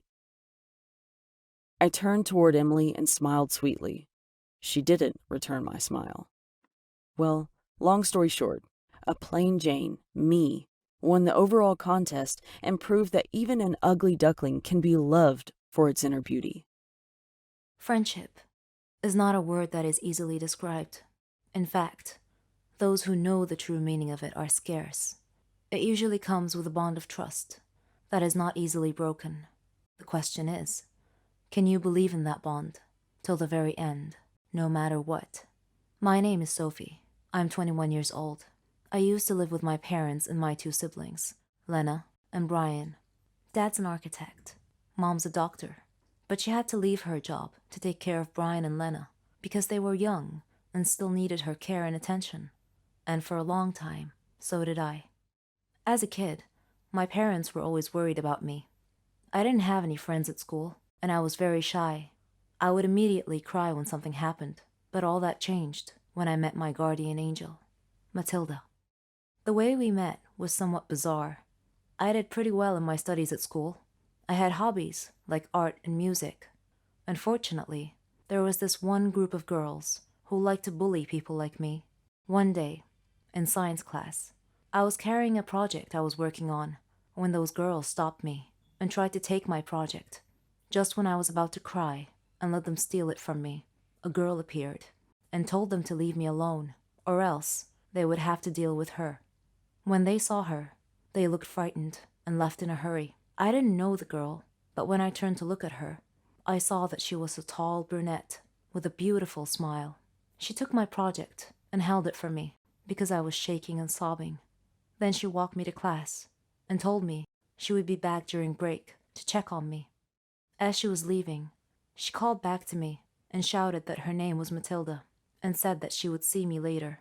She did indeed come back during break. The clique of bully girls left me alone after that and kept their distance from Matilda as well. I asked Matilda why they were so afraid of her. She laughed and said it was a long story, but the short version was that she beat them up once and they became afraid of her and stayed clear ever since. I asked her how she knew that those girls were always bothering me. She said it was pure coincidence, that she had happened to be in the classroom the day they tried to take my project from me. She said that I looked so helpless that she decided to step in. I asked her to be my friend. She teared up a little and said, "Of course," and from that day forward, we became the best of friends. I was cheerful every day now, and we grew closer and closer together. The happiest days of my life. Her story was unusual. Her dad was a boxer. Her parents split up because her mom couldn't stand the thought of him risking his life boxing every day, so she left. Her dad did his best to look after Maddie and her two little sisters.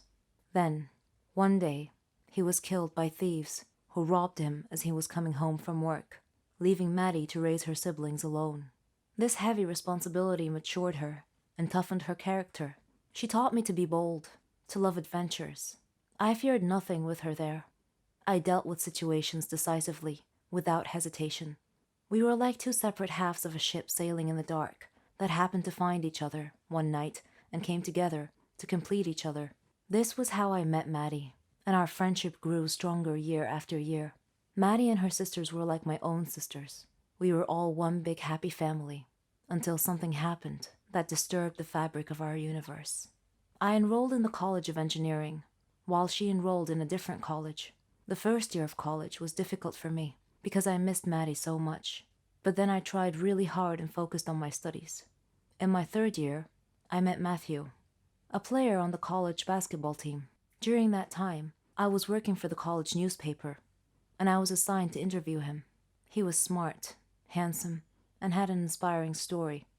His parents died when he was young, leaving him responsible for his younger brother, so he decided to work and earn money while pursuing his dream of being a basketball player. By the time we met, he had a chance to play in the NBA. We had a connection, and he proposed to me. I wanted to tell Maddie so badly, to share this wonderful news with her, but I couldn't. Maddie had completely disappeared that year, and I hadn't seen her at all. I didn't know where she was or how to reach her. Then, one day, I got a call from her. Her voice sounded distressed, maybe because her responsibilities were such a burden on her. Either way, I was glad she called. She seemed sad, and I asked her what I could do to help. I told her that I wanted to see her, so we could catch up. She agreed, and told me that we needed to get together soon. When we finally met, I saw that she had lost a lot of weight.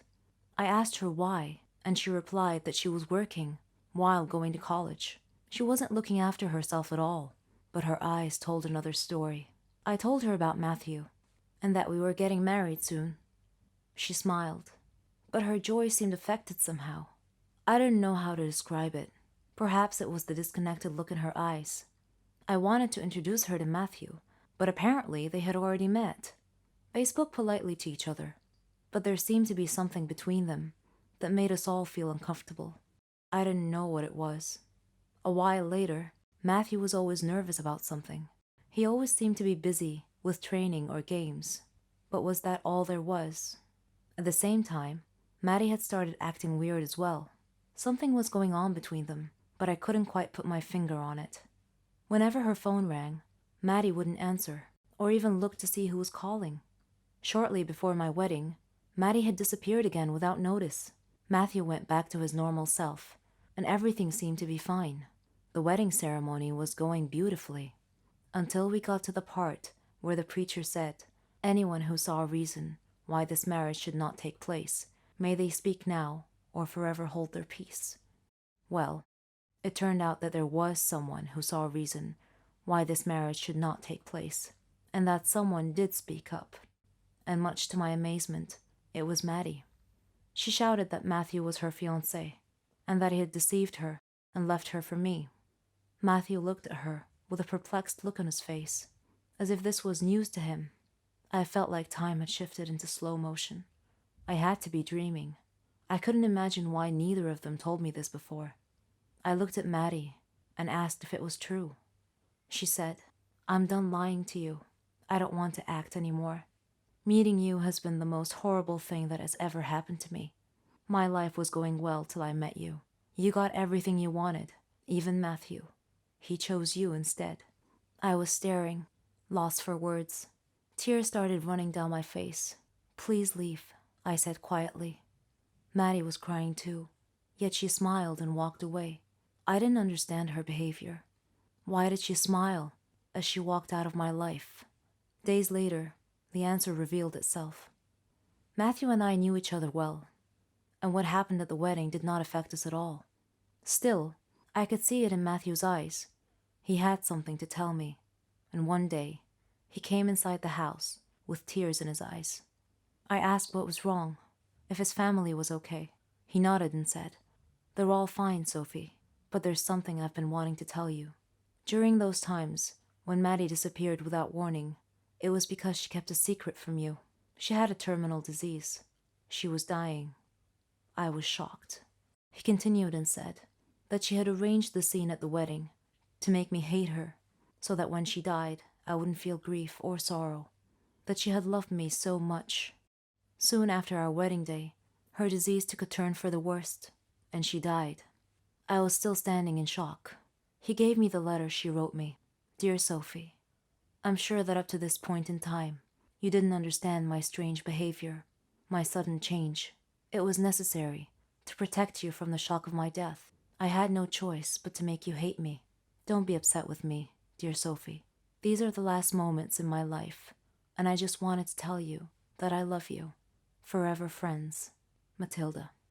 I cried like I never did before. I had lost my best friend. Dear Maddie, now I know the reason for your tearful smile when you left the wedding that day. You are still my one true friend. Not a moment has passed without thinking of you. Forgive me for not being there when you needed me most. You will always be in my heart. Could you live with yourself if you found out your whole life turned out to be a lie? That you are not who you thought you were? My story may strike you as a silly Hollywood drama, but every word of it is true, I swear. My name is Tasha, and I am 19 years old. I am in the 12th grade, and I live with my family in a posh mansion. I was an only child, so my parents spoiled me by giving me everything I could ask for. Love, protection, the finest education, material things. My father always worried for my safety. He was so protective that it annoyed me, though I loved him for it. I lived the life that every teenager could only dream about. I had a car, money, and the ability to travel the world if I so desired. The only strain on my existence, as it were, was when I discovered a secret about my life, which is what this story is about. It was the first day of a new school year. The school day was over, and I was walking home with my friends when I noticed a woman standing across the street. She was watching me closely, as if she knew me. Perhaps I resembled one of her friends or relatives. This situation repeated itself on many occasions. Her stalking of me made me feel uneasy, even though she didn't look threatening in the least. So one day, I decided to exit out of the back side of the school instead of the front side. Then I peeked around the corner of the school building to observe her. She was scanning the exiting students carefully, one by one. She looked annoyed that she couldn't find me. Then I sneaked around behind her and tapped her on the shoulder. When she turned around and saw me, her face lit up with joy. I told her that I had seen her watching me every day and asked her why she was doing so. It seemed that she wanted to burst into a lengthy conversation, but instead she stopped herself and calmly handed me a letter. Then she began crying and left me quickly. I resisted opening the letter until I got home, sat down, and got comfortable. Then I proceeded to open the letter. It contained a calendar date and a simple note. Research this date and you will know everything. I browsed the internet for events that happened on that date. There were many hits. One hit was a news article about a woman who had killed her husband. Her husband had been constantly abusing her and her baby girl, so the woman had sold her daughter to a rich man to protect her life. When her husband discovered what she had done, he began beating her severely, and in self-defense, she killed him. I was shocked to read that the rich man she had sold the baby to was none other than my dad. I felt like I was in an Asian Indian movie. I'm in a quandary as to what I should do. Do you have any suggestions? Any advice? Please. This is Tina, and this is a story about me and my biological mother. My mother is sitting in the cafe of a garden center, staring at her cup of tea. I'm over the other side of the shop looking at some strawberry preserves. I want to attract her attention, but the word mom sticks in my throat. I use it so infrequently. Instead of calling out, I just walk over and show her the jam. Ever since I left home 15 years ago, the relationship between my mother and me has worsened. In hindsight, it was never very good to start with, but it's taken 15 years of counseling and soul searching to realize that. The fact of it is that my mother and I don't like each other much. We don't hate each other, we're just sort of indifferent. There, I've said it, indifferent. Saying it feels like committing some sort of crime. My mother and I live hundreds of miles apart, and in the case of most of my friends, this should mean that visiting home should be a time of joy and excitement. Instead, they are weekends of tense, polite conversation, both of us desperately searching for something in common to talk about. And that is usually what she's currently watching on television. As a 20-something woman, I'm constantly surrounded by reminders that my mom should be my best friend. Advertising aimed at my demographic features glamorous, youthful mothers going to the salons with their best friend daughters. Because it's all so alien to me, I tend to become a little bit fixated. I tend to look beyond the principal plot lines of films and become obsessed with the parts that involve a mother and a daughter for a large, loving family headed by a quirky matriarch. When the film Mamma Mia came out, I went to see it with a girlfriend for a bit of a laugh. It was mainly about love affairs between Meryl Streep and her exes. As I watched, I was as always bewildered by the apparently natural bond that mothers and daughters have on screen. Another film. It's complicated. Again with Meryl Streep has a plot that hinges on her post-divorce relationship with her ex-husband. But the highlights for me? The way her children clustered around her and the way she reacted when they all came back to visit. Though I know it's not just on screen. My friend Susie has the same exact sort of relationship with her mom. It baffles and fascinates me. They talk every single day, sometimes more often, and tell each other everything. I didn't have an unhappy upbringing. I wasn't a happy child, but that wasn't down to child abuse or neglect. I was well-clothed, fed, and I even had ballet lessons. I went to university paid for by my parents, and I knew, and I still know, that there's always somewhere to stay if I need to. But my mother and I never had the sort of closeness I saw in my friends' relationships. They would go shopping or share secrets. They would tell their moms things about their lives. The one time I tried to ask my mother about her teenage years, She told me to mind my own business, and so I did. I grew up minding my own business, and she minded hers. I left home as soon as possible and met my now husband at university, and he quickly stepped into the role of best friend and emotional support giver. I made enduring friendships, most of which I believe to be unconditional. Most of my friends believe me to be a loving and caring individual, and I know I could turn to any one of them in an emergency, and them to me. Yet I cannot remember the last time my mother and I hugged, even though I hug my friends all the time, and the very thought of it makes me cringe. My mother is the last person I go to in a crisis. She is certainly the last person to whom I would tell a secret or a problem. And if I'm honest, I don't need to anymore, as I have my own friends now. But my lack of a close friendship with her bothers other people a lot. When I say that I don't have a close relationship with her, they ask whether we fight a lot. But no, I don't recall ever having a fight with my mother. That would entail caring enough to bother. I used to go through phases of worrying about it and trying to repair the damage, but all the while I was aware that I was doing it for other people. I visit infrequently, but I visit. I do it not so I can see her, but if I'm honest, so her neighbors and family can see me visiting. A few years ago, before I realized I didn't care anymore, I called her up and asked whether we could sort it out. Her answer told me everything I needed to know. Sort what out? I stopped bothering from that moment on. Now my principal concern is explaining to people why I don't see her that often.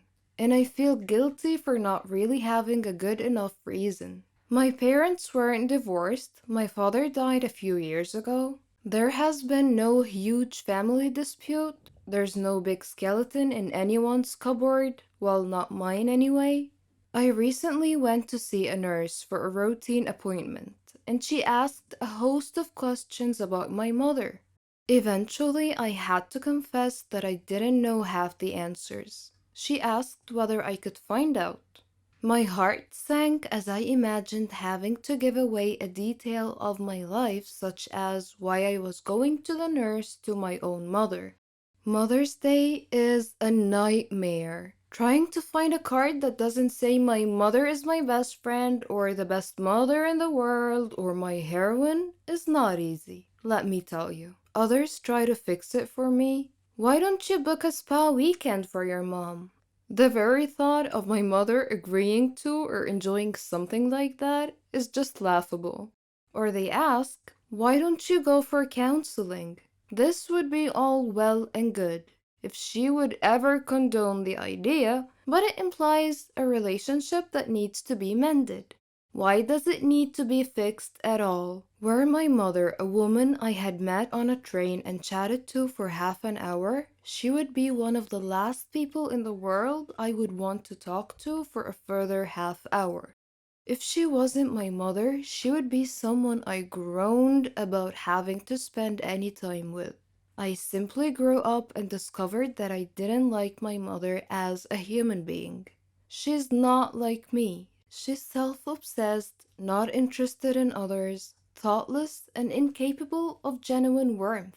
She has no concept of giving love to receive love, and has never asked me a single meaningful question about my life or career. Some people might feel that I have a duty as a daughter to be there for my mother, that it's down to me to repair our relationship. But because of the way she's raised me, I don't feel there is a relationship to repair. I wish my mother no harm, and if she were in trouble, I would help her like a shot.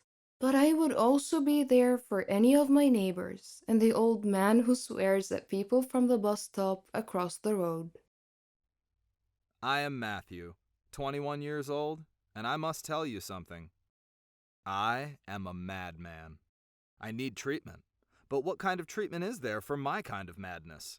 You see before you a man with torn clothes who speaks to himself all the time. I used to be a doctor, but I left medicine to pursue aromatology.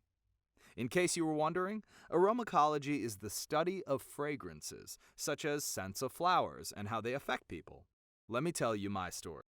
My parents were very proud of me because I was intelligent, well-known, and well-respected at my university. I earned high marks in all my courses. Dad wanted me to join the College of Medicine because he had always dreamed of my becoming a doctor, and I felt that I couldn't deny him that. My parents did their best to make me happy and to help me achieve Dad's dream. But to be honest with you, medicine, engineering, the arts, none of these interested me at all. They weren't my dream. I loved flowers and their fragrances, like rose and honeysuckle. I would extract fragrances from them and give them as gifts to my friends and family. They all really enjoyed these aromatic gifts. My dilemma was that I had to find a way to tell Dad that I would rather study botany, plants, and aromacology, fragrances, over medicine any day. I knew he would think that I was crazy to give up the lofty study of medicine to work with flowers, but what can I say? I have loved flowers and fragrances ever since I was a youngster. I have always been fascinated by exotic flowers and scents. Learning how to make fragrances from flowers required me to meet with a lot of people who worked in this field. One day, I had to face the moment I had been dreading because my parents had arranged a large social gathering to celebrate my success at the university and my joining the College of Medicine. Dad asked me to tell everyone about my ambitions as a doctor. I suddenly knew that the moment had come when I needed to make my startling announcement to my parents. I told the audience I had decided that being a doctor was not for me and that I was going to change my field of study. Dad looked at me with an astonished look on his face, and then he began laughing. He thought I was joking. Then I turned to him and said, "Dad, I'm not joking. I'm serious. I want to study flowers and fragrances, similar to the types of gifts I've given you before." The audience suddenly got very quiet. They could sense that this was an epiphany for my parents. The embarrassment and shock in the air was palpable. Dad looked at me and said with an affected smile, "Matthew, you were born to be a doctor. Forget all this nonsense about silly flowers." A little testily, I said, "Dad, extracting fragrances from flowers is not silly." Dad said, "Bah, forget about that."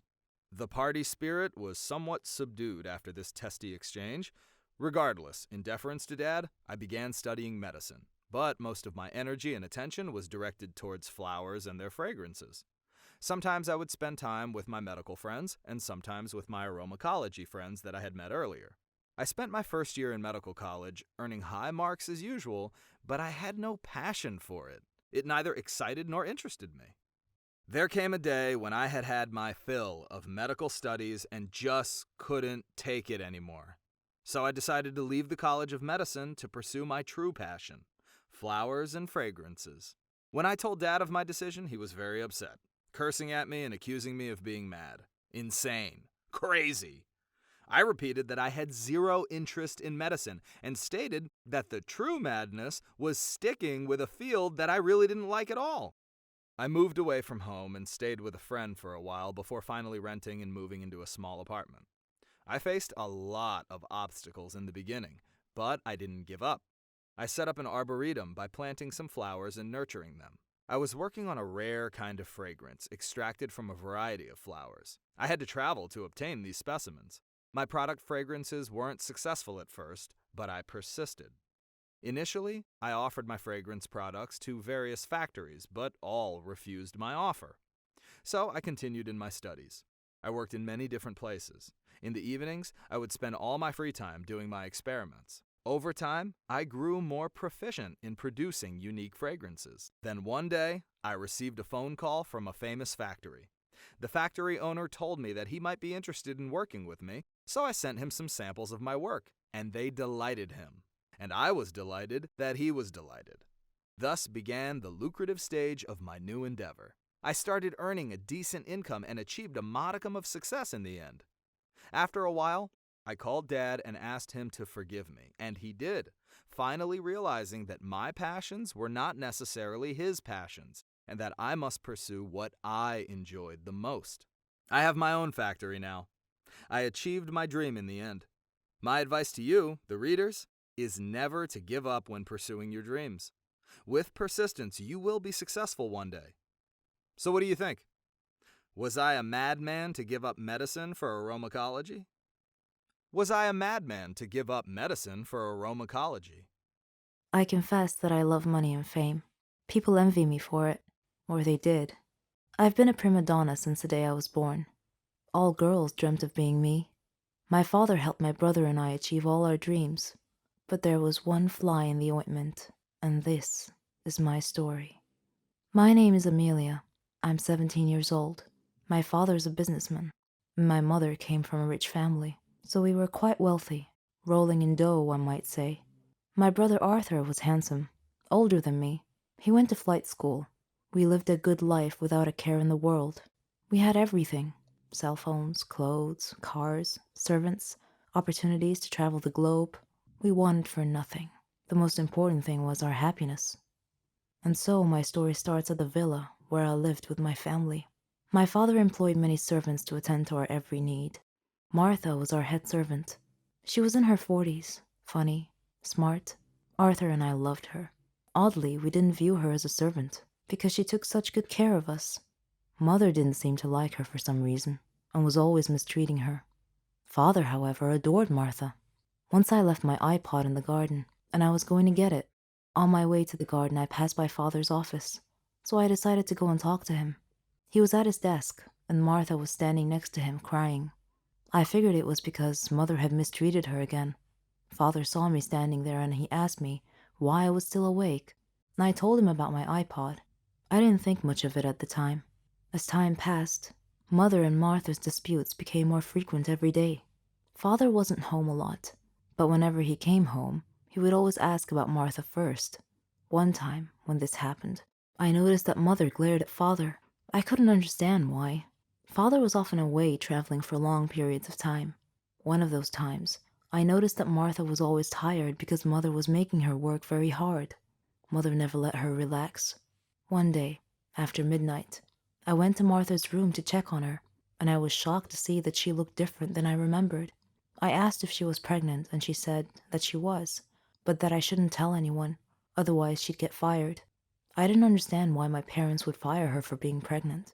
A few days later, we received some really horrible news. Father's plane had crashed, and there were no survivors. We were stunned. All of us were crying, but Martha was crying especially hard. Suddenly, Martha fainted, and we took her to the hospital. Our life had changed overnight. After the funeral, Father's lawyer called us about Father's will. He came to our home and met my mother, Arthur, me, and Martha, and 2 other servants. The lawyer began reading the will. He started with Mother's inheritance, then mine, then Arthur's, and then Martha's. He looked at Martha, cleared his throat, and said in a quiet voice, "Martha, the deceased has left you 10 million to raise your child." The lawyer read the last line of Father's will, which said, "Martha's child is mine."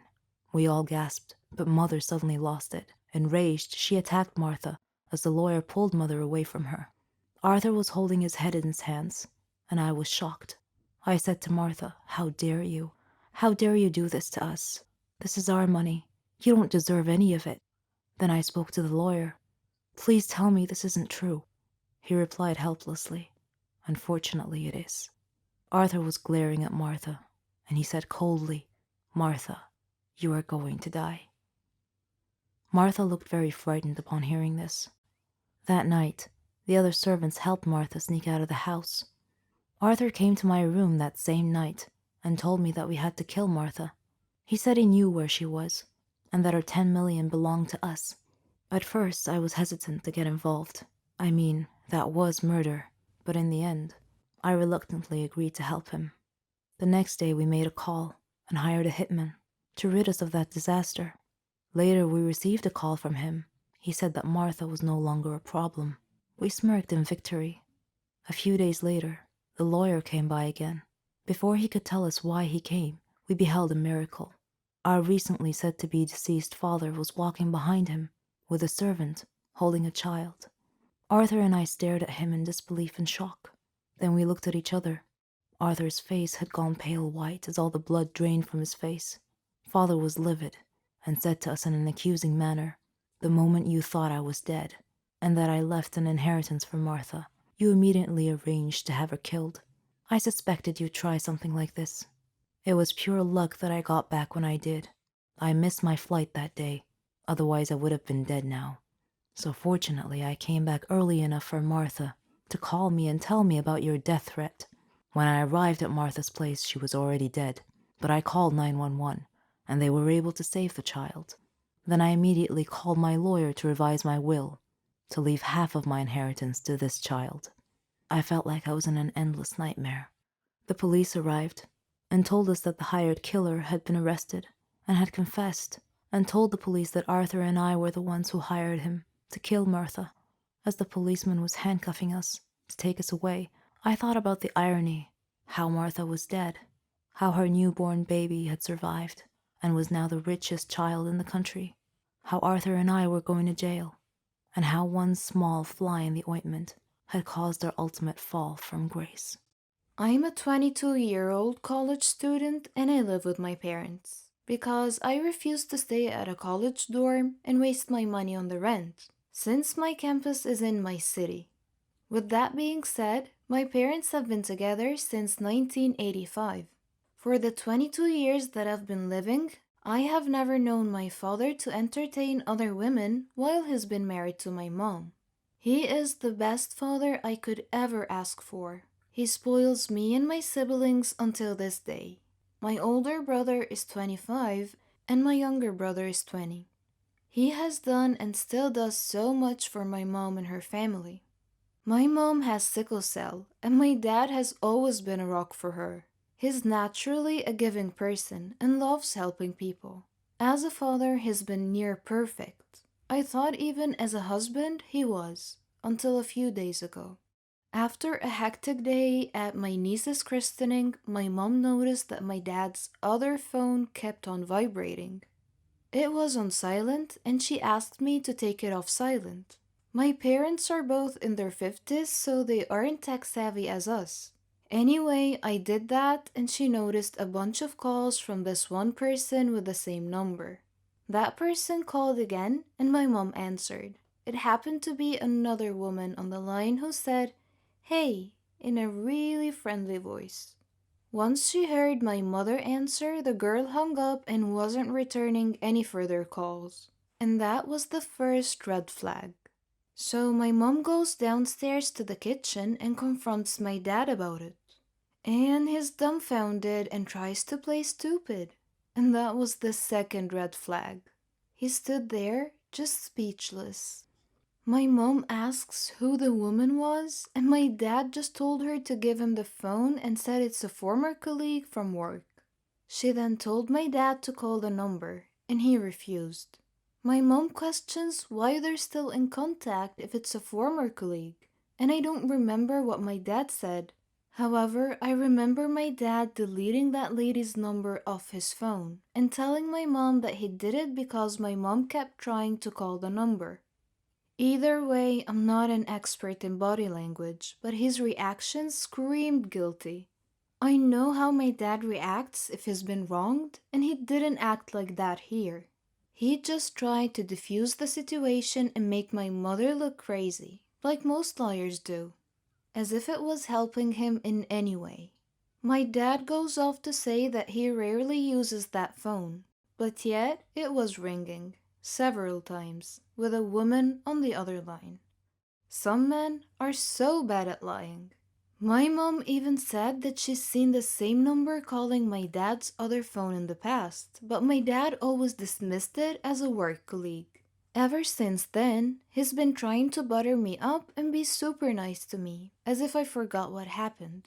I'm so disgusted and broken. Things like this strengthen my idea of never wanting to get married. I just don't believe that men in general are monogamous. It broke me because I always thought my father would never do such thing. People know him as the nice, intelligent guy with the perfect family. He is supposed to drop me off at the airport next week, but I'm contemplating on taking the train there with my luggage instead. I don't think I will ever view him the same way. It's like those movies where a kid finds out that their superhero isn't that crafty after all. I am very overprotective of my family, but I will not side by my father doing my mother wrong, ever. I am so close to my father, more than my mom, so this is really confusing for me. My mom has been going through a lot. My grandmother has been battling cancer for the past year, and her extended family has turned on her for petty reasons.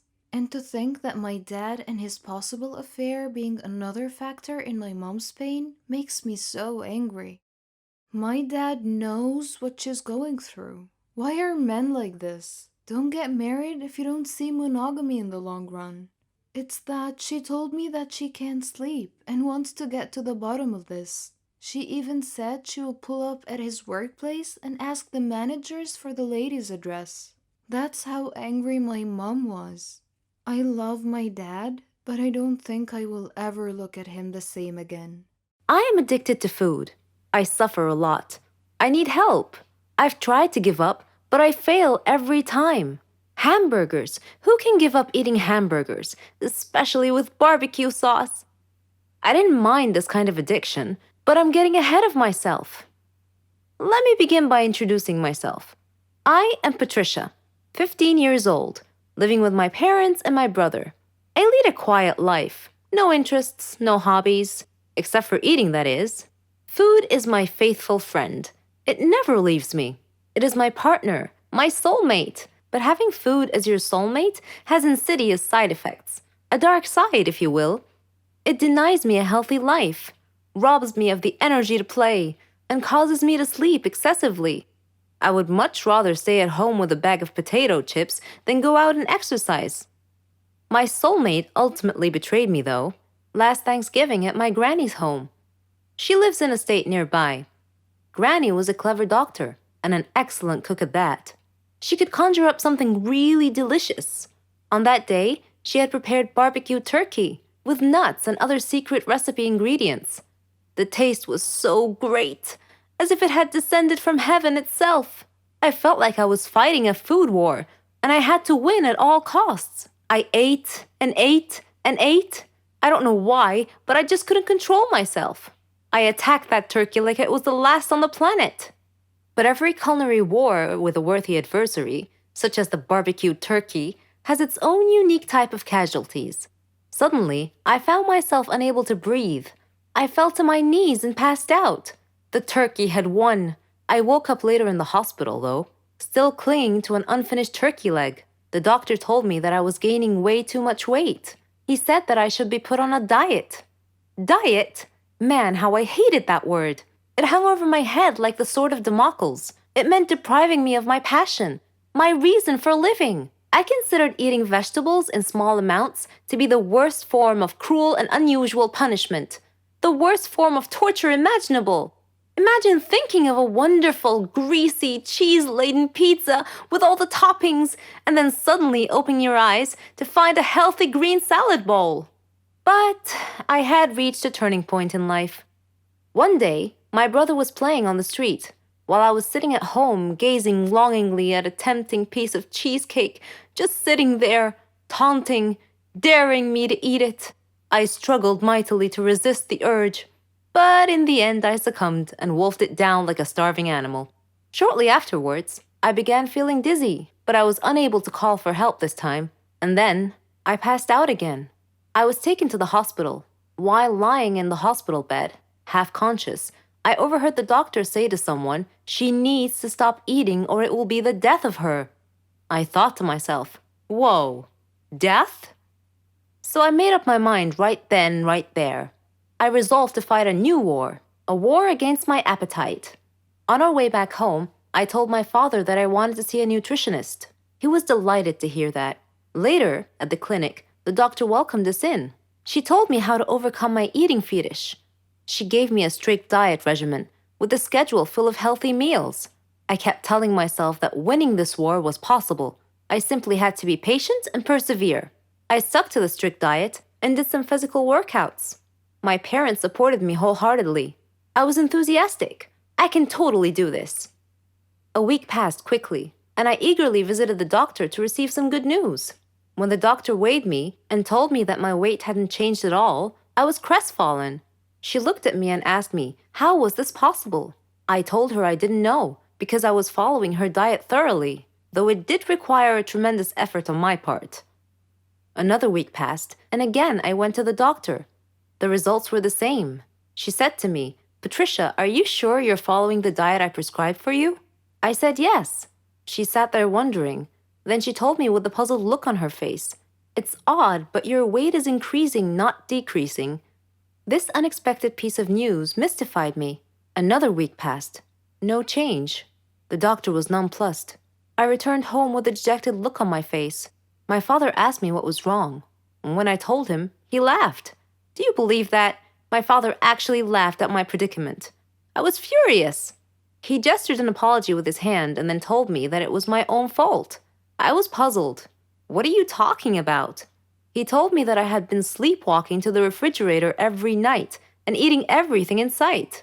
I was taken aback. I couldn't believe it. Stop acting like he didn't know it, he said. You must have been awake. I replied, no, father, I'm not acting. I was truly unaware that I've been sleepwalking and eating in my sleep. But now that we've finally solved the mystery of the increasing weight, we returned to the doctor with this new information and told her the situation. She laughed and told me that my discipline had denied my body the food it craved, but my brain had refused to cooperate and had overridden my will by urging me to eat in a subconscious state. She told me not to worry, though, that she could treat that. Armed with this knowledge and her support, and the support of my family, I felt that I could finally win this war. Hello, everyone. I'm Lauren. Did you ever wonder what it would be like to have your life completely destroyed by someone close to you? Ever thought about what you would do then? I didn't have time to think, because that's exactly what happened to me. It all started 2 years ago. I lived a quiet life with my mom and dad and my sister. I loved my family. We were always together. We were happy until that fateful day. My dad got fired from his work, a big company. He had worked there for 20 years. The only money we had then was what he had managed to save over the years. Finding a new job wasn't easy. It was a hard time for all of us, especially my dad. He was becoming desperate. At times, he just sat there, quietly, deep in thought, and I rarely saw him smile since. One late night, we were still up waiting for him when he walked through the door. But something was different. He wasn't walking straight. It was the first time in my life seeing him drunk. I decided to take matters in my own hand. I started job hunting. I was lucky enough to find something suitable at a startup company. The pay was good enough, and the more I worked, the more I earned. I was trying my best to get our life back. I was giving it all I've got. My dad started asking me for money. I was more than happy to give him what he needed. I didn't even ask what it was for. Then he started asking for more. He came late almost every night, and he was never awake in the morning. It seemed like we hadn't talked together for ages. Then, money started disappearing from my purse. I got home from work one night. It had been a long day, and I was really tired. I put my bag in my room, and I went to the kitchen to find something to eat. I made myself a sandwich, then took it back to my room. But when I got to the door, I saw a shadow moving inside. I thought everyone was asleep, so I opened the door slightly and looked inside. I couldn't believe what I saw. My dad was standing over my bag, and my wallet was in his hand. He found no money in it, so he threw it on the bed and started going through my purse. At that moment, my mom came down the stairs. She had my dad's shirt in her hands and a small pack of white powder. I looked at her face. Her eyes were filled with tears. I tried to speak, but found nothing to say. My dad came out of my room. He saw us standing there. Suddenly, everything changed. He tore the shirt and the pack from my mom's hands. He was hysterical. He started breaking things around him. My mom and I were too scared to move, but then my sister came running down the stairs. He pulled her towards him and held a knife to her throat. He threatened to kill her if we didn't give him money. Without a moment's thought, I did what he asked. Things only got worse. Nothing was ever enough.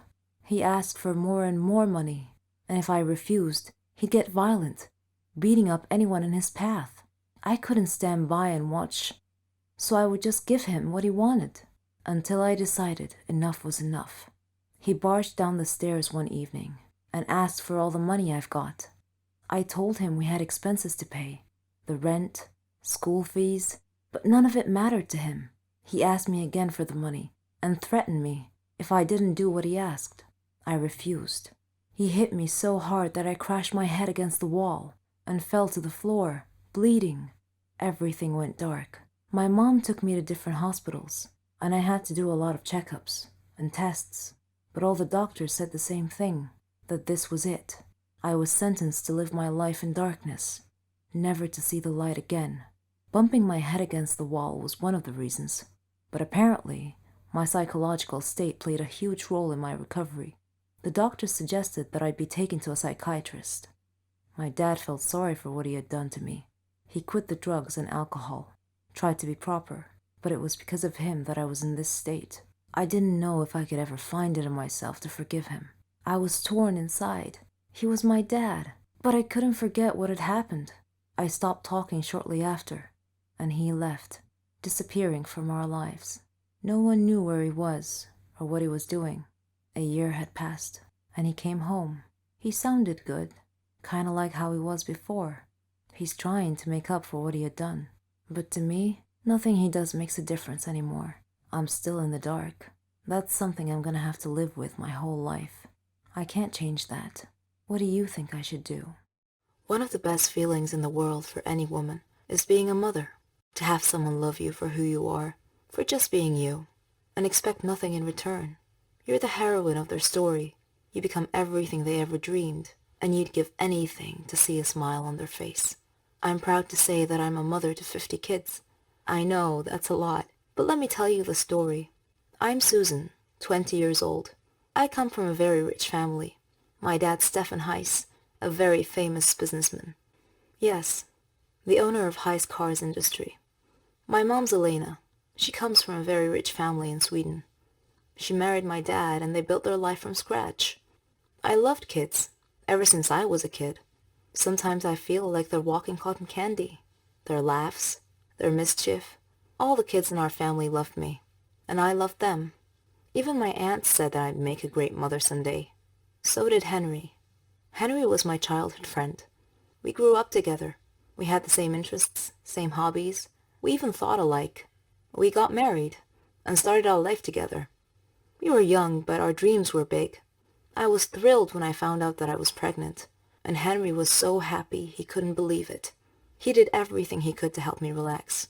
He couldn't wait to be a father, but destiny had something else in store for us.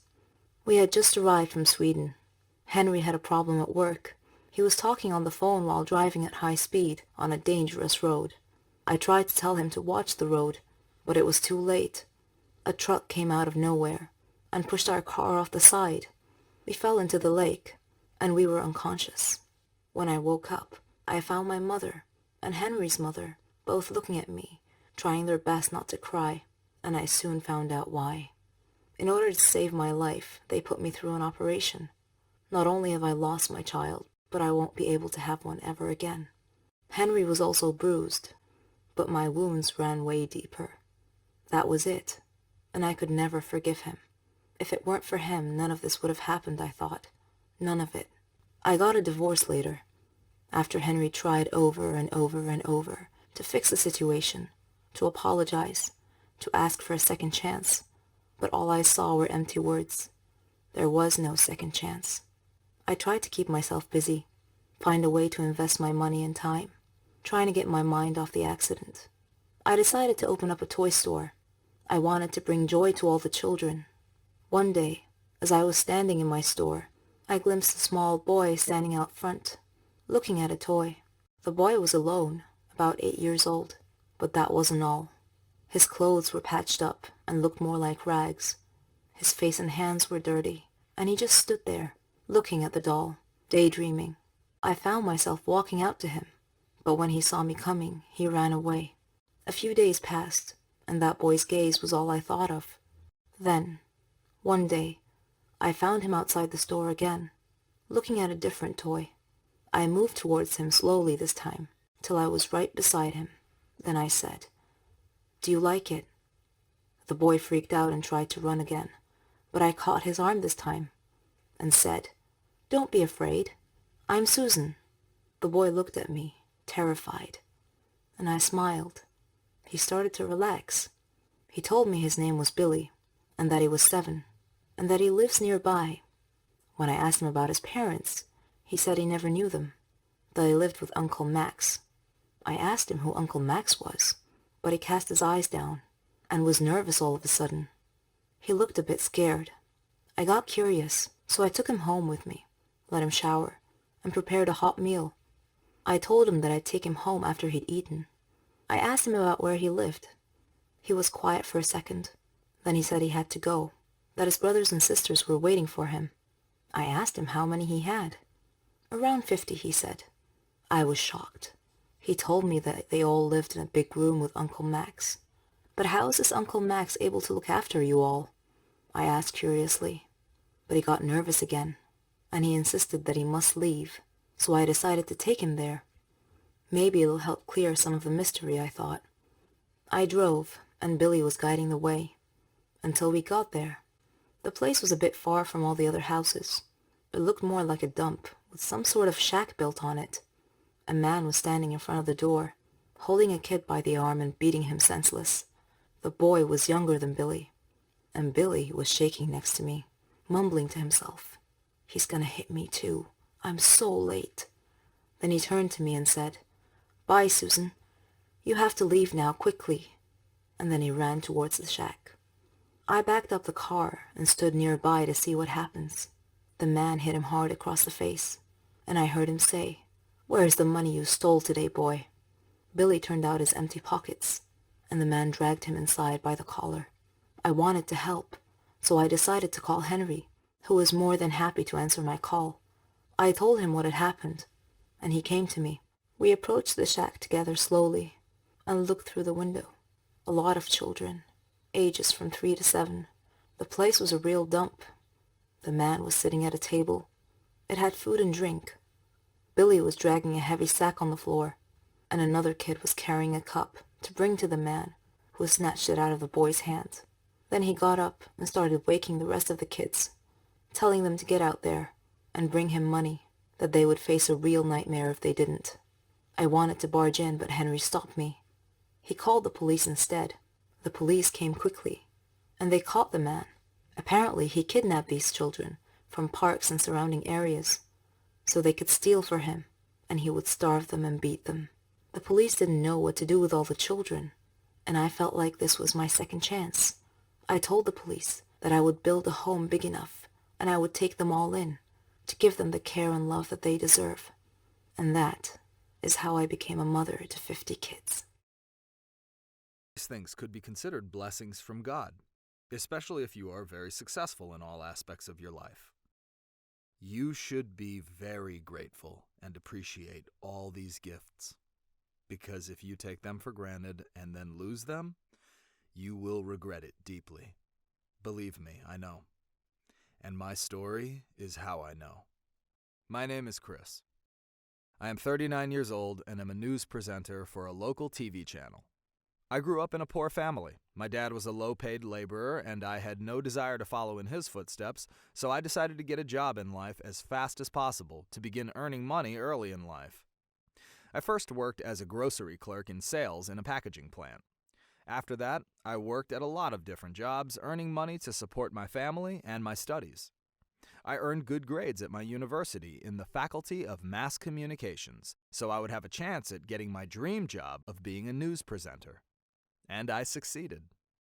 In my first job as a news presenter for a local TV channel, it was my duty to prepare programs. Being a news presenter had always been a dream of mine. I was young and wanted to be famous and well known as a TV personality. It was not as easy as I thought it would be, but I was finally able to eventually achieve my dream of becoming a famous news presenter. I was able to move my family into a bigger house. I married a girl whom I loved and with whom I had 2 children. My life was moving along smoothly in accordance with my plans in life. But fate doesn't like happy endings, it seems, and my life took a dark turn. Once I became famous, my work took more and more of my time and energy, and the added stress required to maintain that success at work began taking a toll on my personal life. I began losing interest in my family and started ignoring them, and my friends as well. Spending too much time at work caused me to miss important things in my life, like my kids' and my friends' birthdays, my wedding anniversary, time with my parents, and intimate time with my wife. Ignoring my wife and family caused many domestic arguments. These increased over time and began to affect my work. I even began ignoring Mom and Dad, causing my relationship with them to worsen as well. Dad blamed me for seeking luxury and fame at the expense of my family. It was hurtful to hear such criticism from Dad.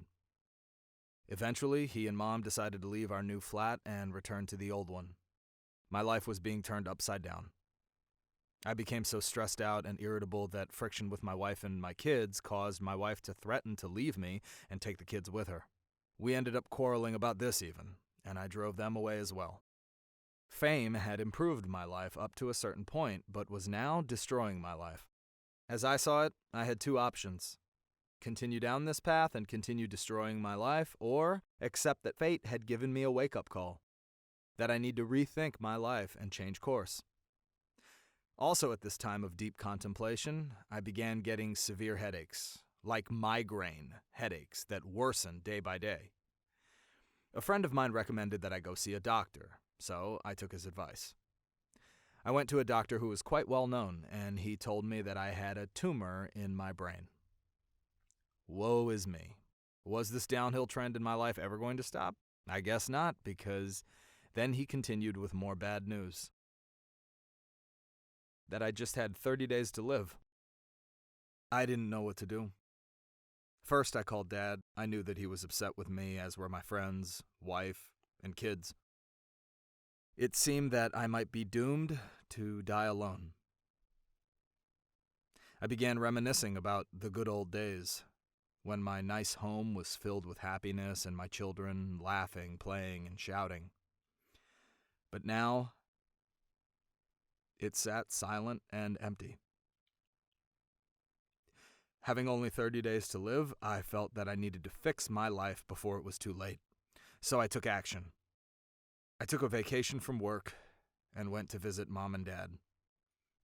After hugging and talking to them, my eyes were filled with tears.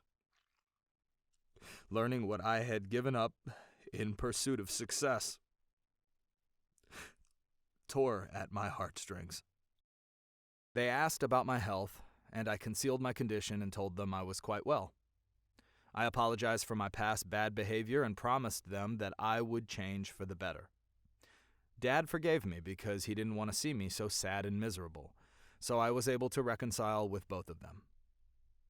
Mom asked about my wife and kids, and upon learning that they had left me, she said that I needed to reconcile with them too. I told her that I would do that I planned to fix everything.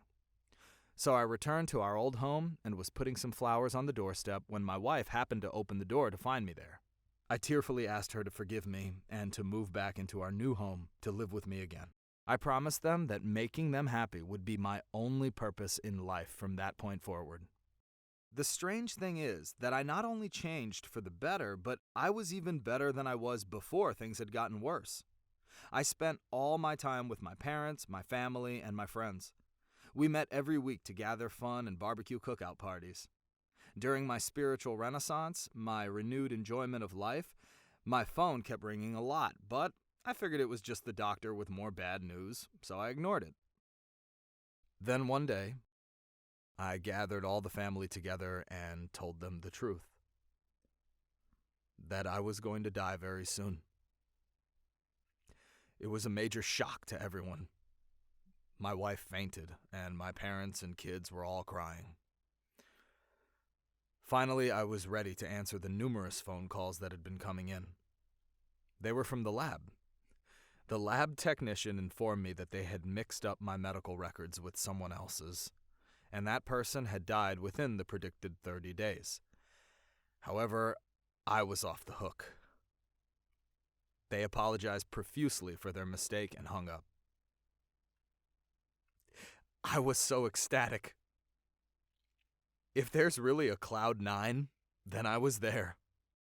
I walked outside and looked up at the clear blue sky with my eyes full of tears, basking in the warmth of the sun and savoring the cool breeze of life teasing at my hair and face. Fate had given me another chance, and I did not intend to waste it the second time around. I would live the rest of my life as if I only had 30 days to live. I don't believe in ghosts, evil spirits, haunted houses, metaphysics, etc. I only believe in science and facts. But sometimes things happen that shred all your beliefs. I want to introduce myself. I'm Lisa. I'm 14 years old. I live with my mom, dad, and grandmother. And they're all very proud of me. I'm the leader of the science club at school, and I've been the perfect student for the past 2 years. My hobbies are reading, watching educational videos, and learning. I like to discuss matters with rational people, not those who believe in myths, aliens, ghosts, and other such nonsense. I personally think these people have mental issues. One morning, my grandmother passed away. I was sad for a long time because I missed her so much. On the day of her funeral, the whole city must have come to say goodbye. While the priests were praying, I noticed something peculiar about one of the graves in the graveyard. After the prayer ended, I approached the grave in question to investigate. There was some weird writing on it. Then, a wispy, transparent, smoky figure appeared out of nowhere. It said to me, "Do not get closer to Donna Median's grave. Beware." I shivered slightly and asked the apparition who Donna was. And it replied, "Who was she? She was an evil witch who liked to scare people. She was burned at the stake as a witch, but before her death, she swore a curse that if anyone ever approached her grave, her ghost would haunt that person to the day they die." I did not laugh at the apparition's warning. Instead, I turned and returned home, thinking about what had happened. On a sudden defiant impulse, I decided to visit that grave that night to see for myself if the curse was real. I took my dad's flashlight and wore a raincoat. It was pitch black outside. The place was horribly unsettling at night, but I wasn't worried at all. It's not like it was real, right? I entered the gate to the sound of howling dogs and meowing cats. My blood ran cold, and a sudden chill ran through me. I turned on the flashlight and began searching for the grave. My hands were trembling so badly, I dropped the flashlight several times. Sometimes I would step on something crunchy, and I would shine the light downward, only to see that I had stepped on an insect. Sometimes I'd see a cat here and there. Then suddenly, I heard an eerie sound close by. I froze, not daring to move. Slowly, I pointed my light towards the sound and gasped as my light illuminated a dark, shadowy figure. It was about my height and dressed all in black. I spun around and fled as rapidly as my faithful feet could carry me. I dove into bed, but I didn't sleep at all that night. I even left the lights on. The next day, when I woke up, I asked my dad if graveyards had ghosts, and he wondered why I would ask such a question. I was embarrassed and laughed to hide my fear. I told him that I was just curious. That was all. Dad looked at me suspiciously, but continued. "I've heard stories," he said, "that some people have seen a ghost of a girl from time to time beside Donna Median's grave." I felt my heart sink, and I asked slowly, "Is she about my height and dressed in black?" He replied, "Yes, that's how I've heard the ghost described." "How in the world did you know that?" I looked down casually and answered, "Oh, I read an article about it on the internet last night." My head hurt just thinking about this ghost thing. I made up my mind to prove or disprove it once and for all. I called my friend Laura and persuaded her to come with me to the grave. The following night, we met at the stroke of midnight at the entrance to the graveyard. Laura was shaking and constantly casting glances right and left. The weather was rainy and gloomy. The ground was muddy, and cats were meowing everywhere. It would have made the perfect setting for a supernatural horror movie. While we were looking for Donna's grave, flying bats would occasionally startle Laura, causing her to scream alarmed. As we approached Donna's grave, we suddenly heard a sound behind us. We both turned around at the same time and screamed. A ghost was glaring at us. It asked angrily, "What are you doing beside my grandmother's grave?"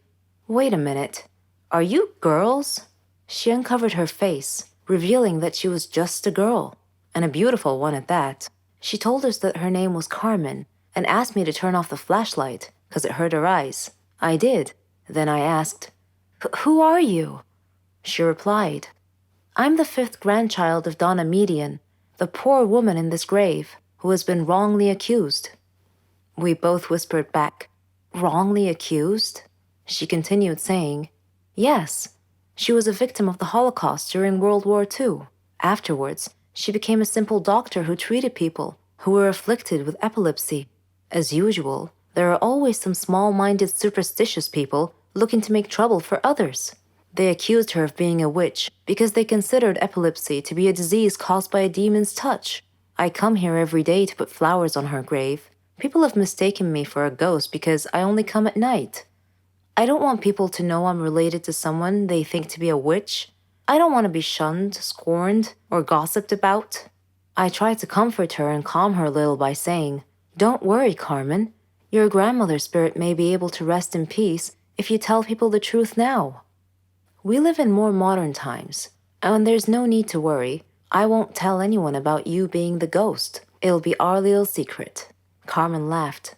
She and I became good friends after that. Ever since that day, whenever I hear someone talking about ghosts, I just look at the photo I took of Carmen and I break out laughing. My son killed me. Yes, you read that correctly. I am not a ghost or an evil spirit that needs rescuing. I have a brave heart. My name is Megan, and I hope to inspire you with my story. I lived with my father and my sister Marlene after the death of my mother, who died from an illness.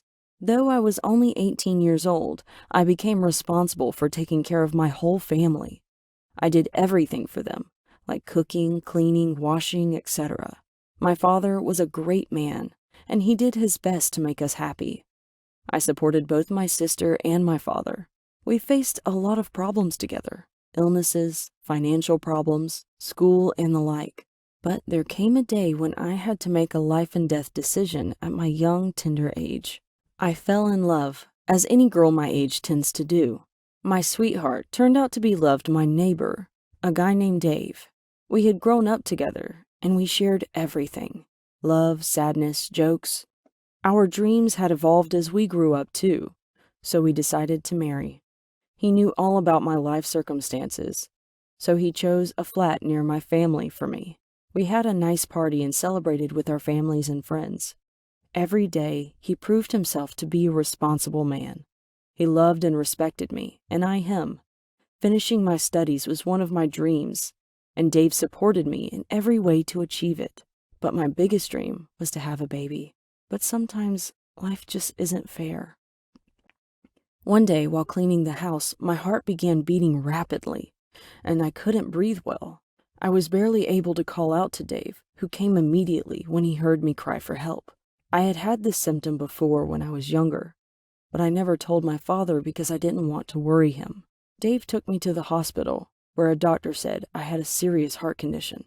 And not only that, I was pregnant too. Pregnancy and a heart condition do not a good combination make.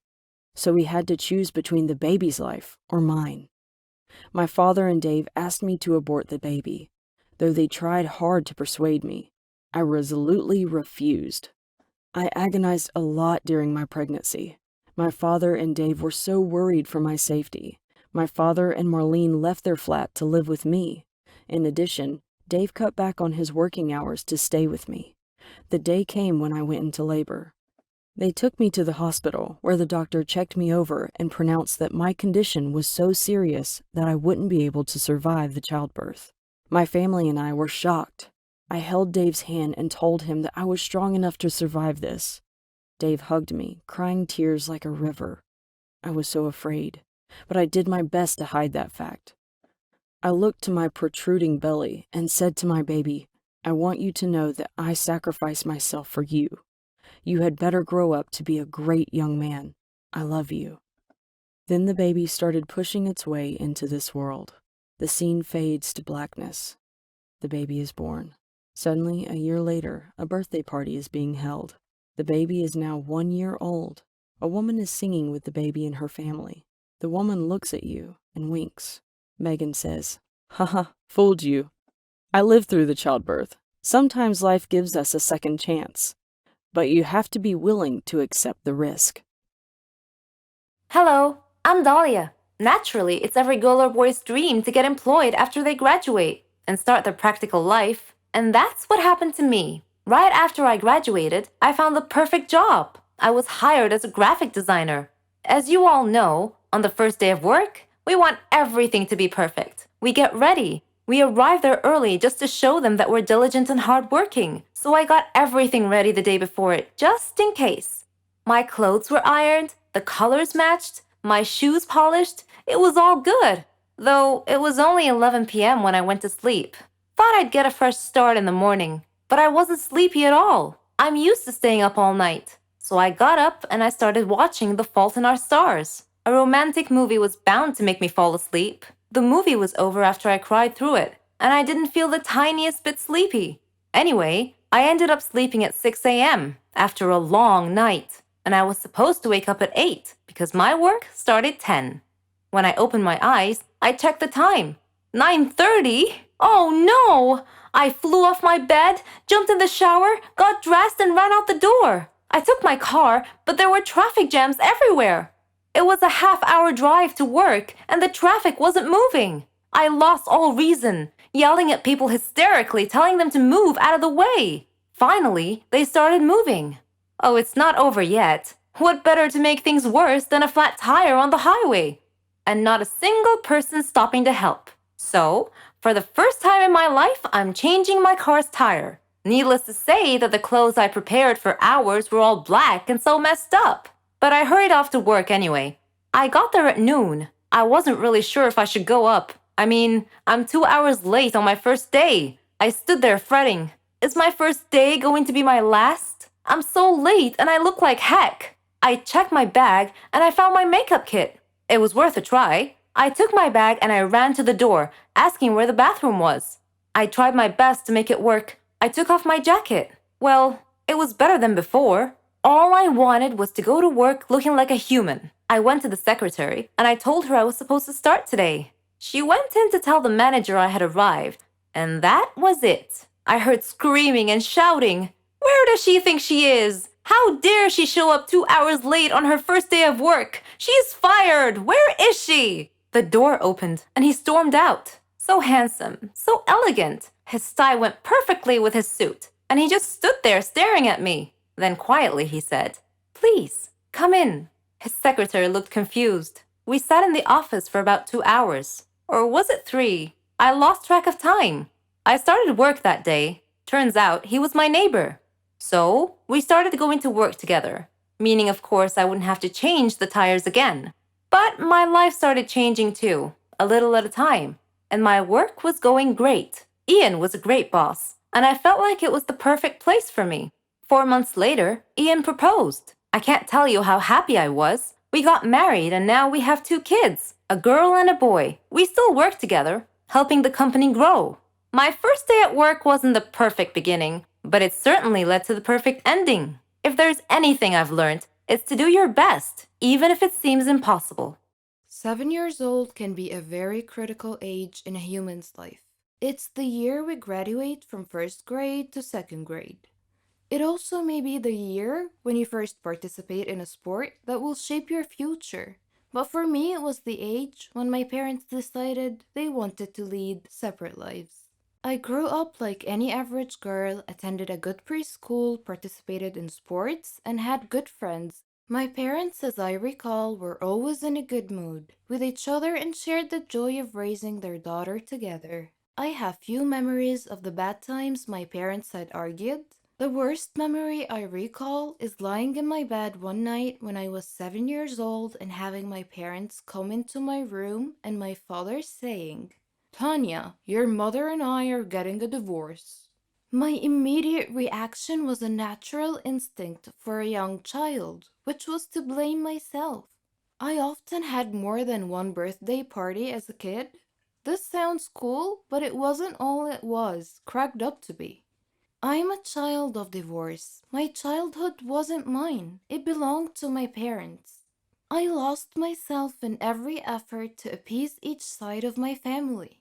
Shuffling alone between two separate lives meant that I was on the fringe of each family, never an insider. The people I loved most were never in the same room together, and many of them barely even knew each other existed. I missed out on events and celebrations because I would have to spend time with my other family. Children of divorce learn to cope with these struggles and instability by the age of 10. I no longer wanted to deal with it. I didn't want to live in two different homes with two different bedrooms, different clothes, different toys, different friends, and even different rules. I was a 10-year-old caught between a rock and a hard place. So one day I told my dad that I didn't want to visit anymore. It was a courageous and ignorant act, to be honest. We will never know if it was the right decision or not. But at the time, neither one of my parents possessed the emotional stability it would have taken to unearth a more positive solution. And so that was the way things went. The power struggle that had lain dormant between my parents erupted again, and this time it was directed at me. This time I was responsible for the discord. In one house, I was blamed. In the other, I was a victim. There were no more multiple birthday parties. Instead, there was stability and consistency in one house, anger and avoidance in the other. Choice is met with consequences, and as time went on, I fell out of touch with my dad's family. It's hard to stay in touch with people connected to someone we have pushed away. Cousins I used to play with were erased from my life. We never visited again. Was that because it's best to keep served ties cut? Or was it my punishment for being a horrible child? All I knew was silence and loss. When I was in my early teens, my mom remarried and I met new cousins. I learned new Christmas traditions and sat with new kids at the dinner table. Instead of being ushered from one family to the other, life settled down. Even though I heard from my dad only once or twice a year, life was fairly stable. But that changed again when my mom and stepdad split up during my first year of university. I tried to keep in touch with my family members every time I went home for the holidays. Again, I tried to please everyone while anxiety flooded my thoughts. Whom should I spend Christmas Eve with? Should I visit with this family or that one? Will they be offended if I don't make time to see them? Will they be offended if I don't bring presents? I would have loved to have everyone drop by and visit me, but that would not have gone very well at my mom's house. Instead, I diligently visited everybody on my own, carrying thoughtful little presents I bought on my student budget. I would make small talk and feel like an outsider. I was always the awkward guest, never the welcoming host. For 10 years after I graduated from university, I lived away from home. Not a single family member from any one of my four families, save for my mom, came to visit, called, or even let me know when they flew through town. Yet, every time I went home for Christmas, I scheduled visits, bought presents, and made time to see as many people as I could. I did this to make them feel good, not me. 2 years ago, I moved back home, and now I live less than a day's drive away from all four of my families, their new spouses, and young kids. We're all connected on Facebook, but my mom is still the only person who ever calls or visits. When I hear that a family member passed through town but didn't call, it saddens me. But I realized that they don't call because they don't really know me. To them, I was never a fixture. I was only ever around a few Christmases here and there, and although they were my family, I was never theirs. They don't know that they are just one of several people spread across four different families that I wasn't able to keep in touch with. Sometimes divorce spreads us too thin to make anything real, lasting family connections. This summer, I am getting married and starting my family. I'm trying not to have too many expectations. I know no family is perfect, but my soon to be husband is the king at keeping in touch with people. He's persistent, charismatic, forgiving, and loyal. He's teaching me what family means. Together, we will teach our kids to reach out to one another with compassion and to stick by each other through times of darkness. I'm looking forward to joy and friendship with my new family, and I plan to do everything I can to stay married. Hey, my name is Anne. It was the summer break before college, and as a graduation kind of celebration, and before each and everyone went to a different college, my best friends and I decided to go on a fancy summer vacation to one of the most beautiful places on earth. At least that's what I think, to Hawaii. I was in my room daydreaming about wearing those cool coconut bras while enjoying an exotic juice, maybe even doing a hula dance, and then my best friend Kim called and burst my coconut bubble. She suggested that since we're off to a whole new stage of our lives, we may as well get a complete makeover. I thought she meant we should go shopping or something. But no, she said we should go to the hair salon and get new haircuts and maybe even dye our hair. I admit that I was overly excited about the whole thing, so I said yes. My normal hairdresser was on annual leave. She has always cut my hair exactly how I describe it.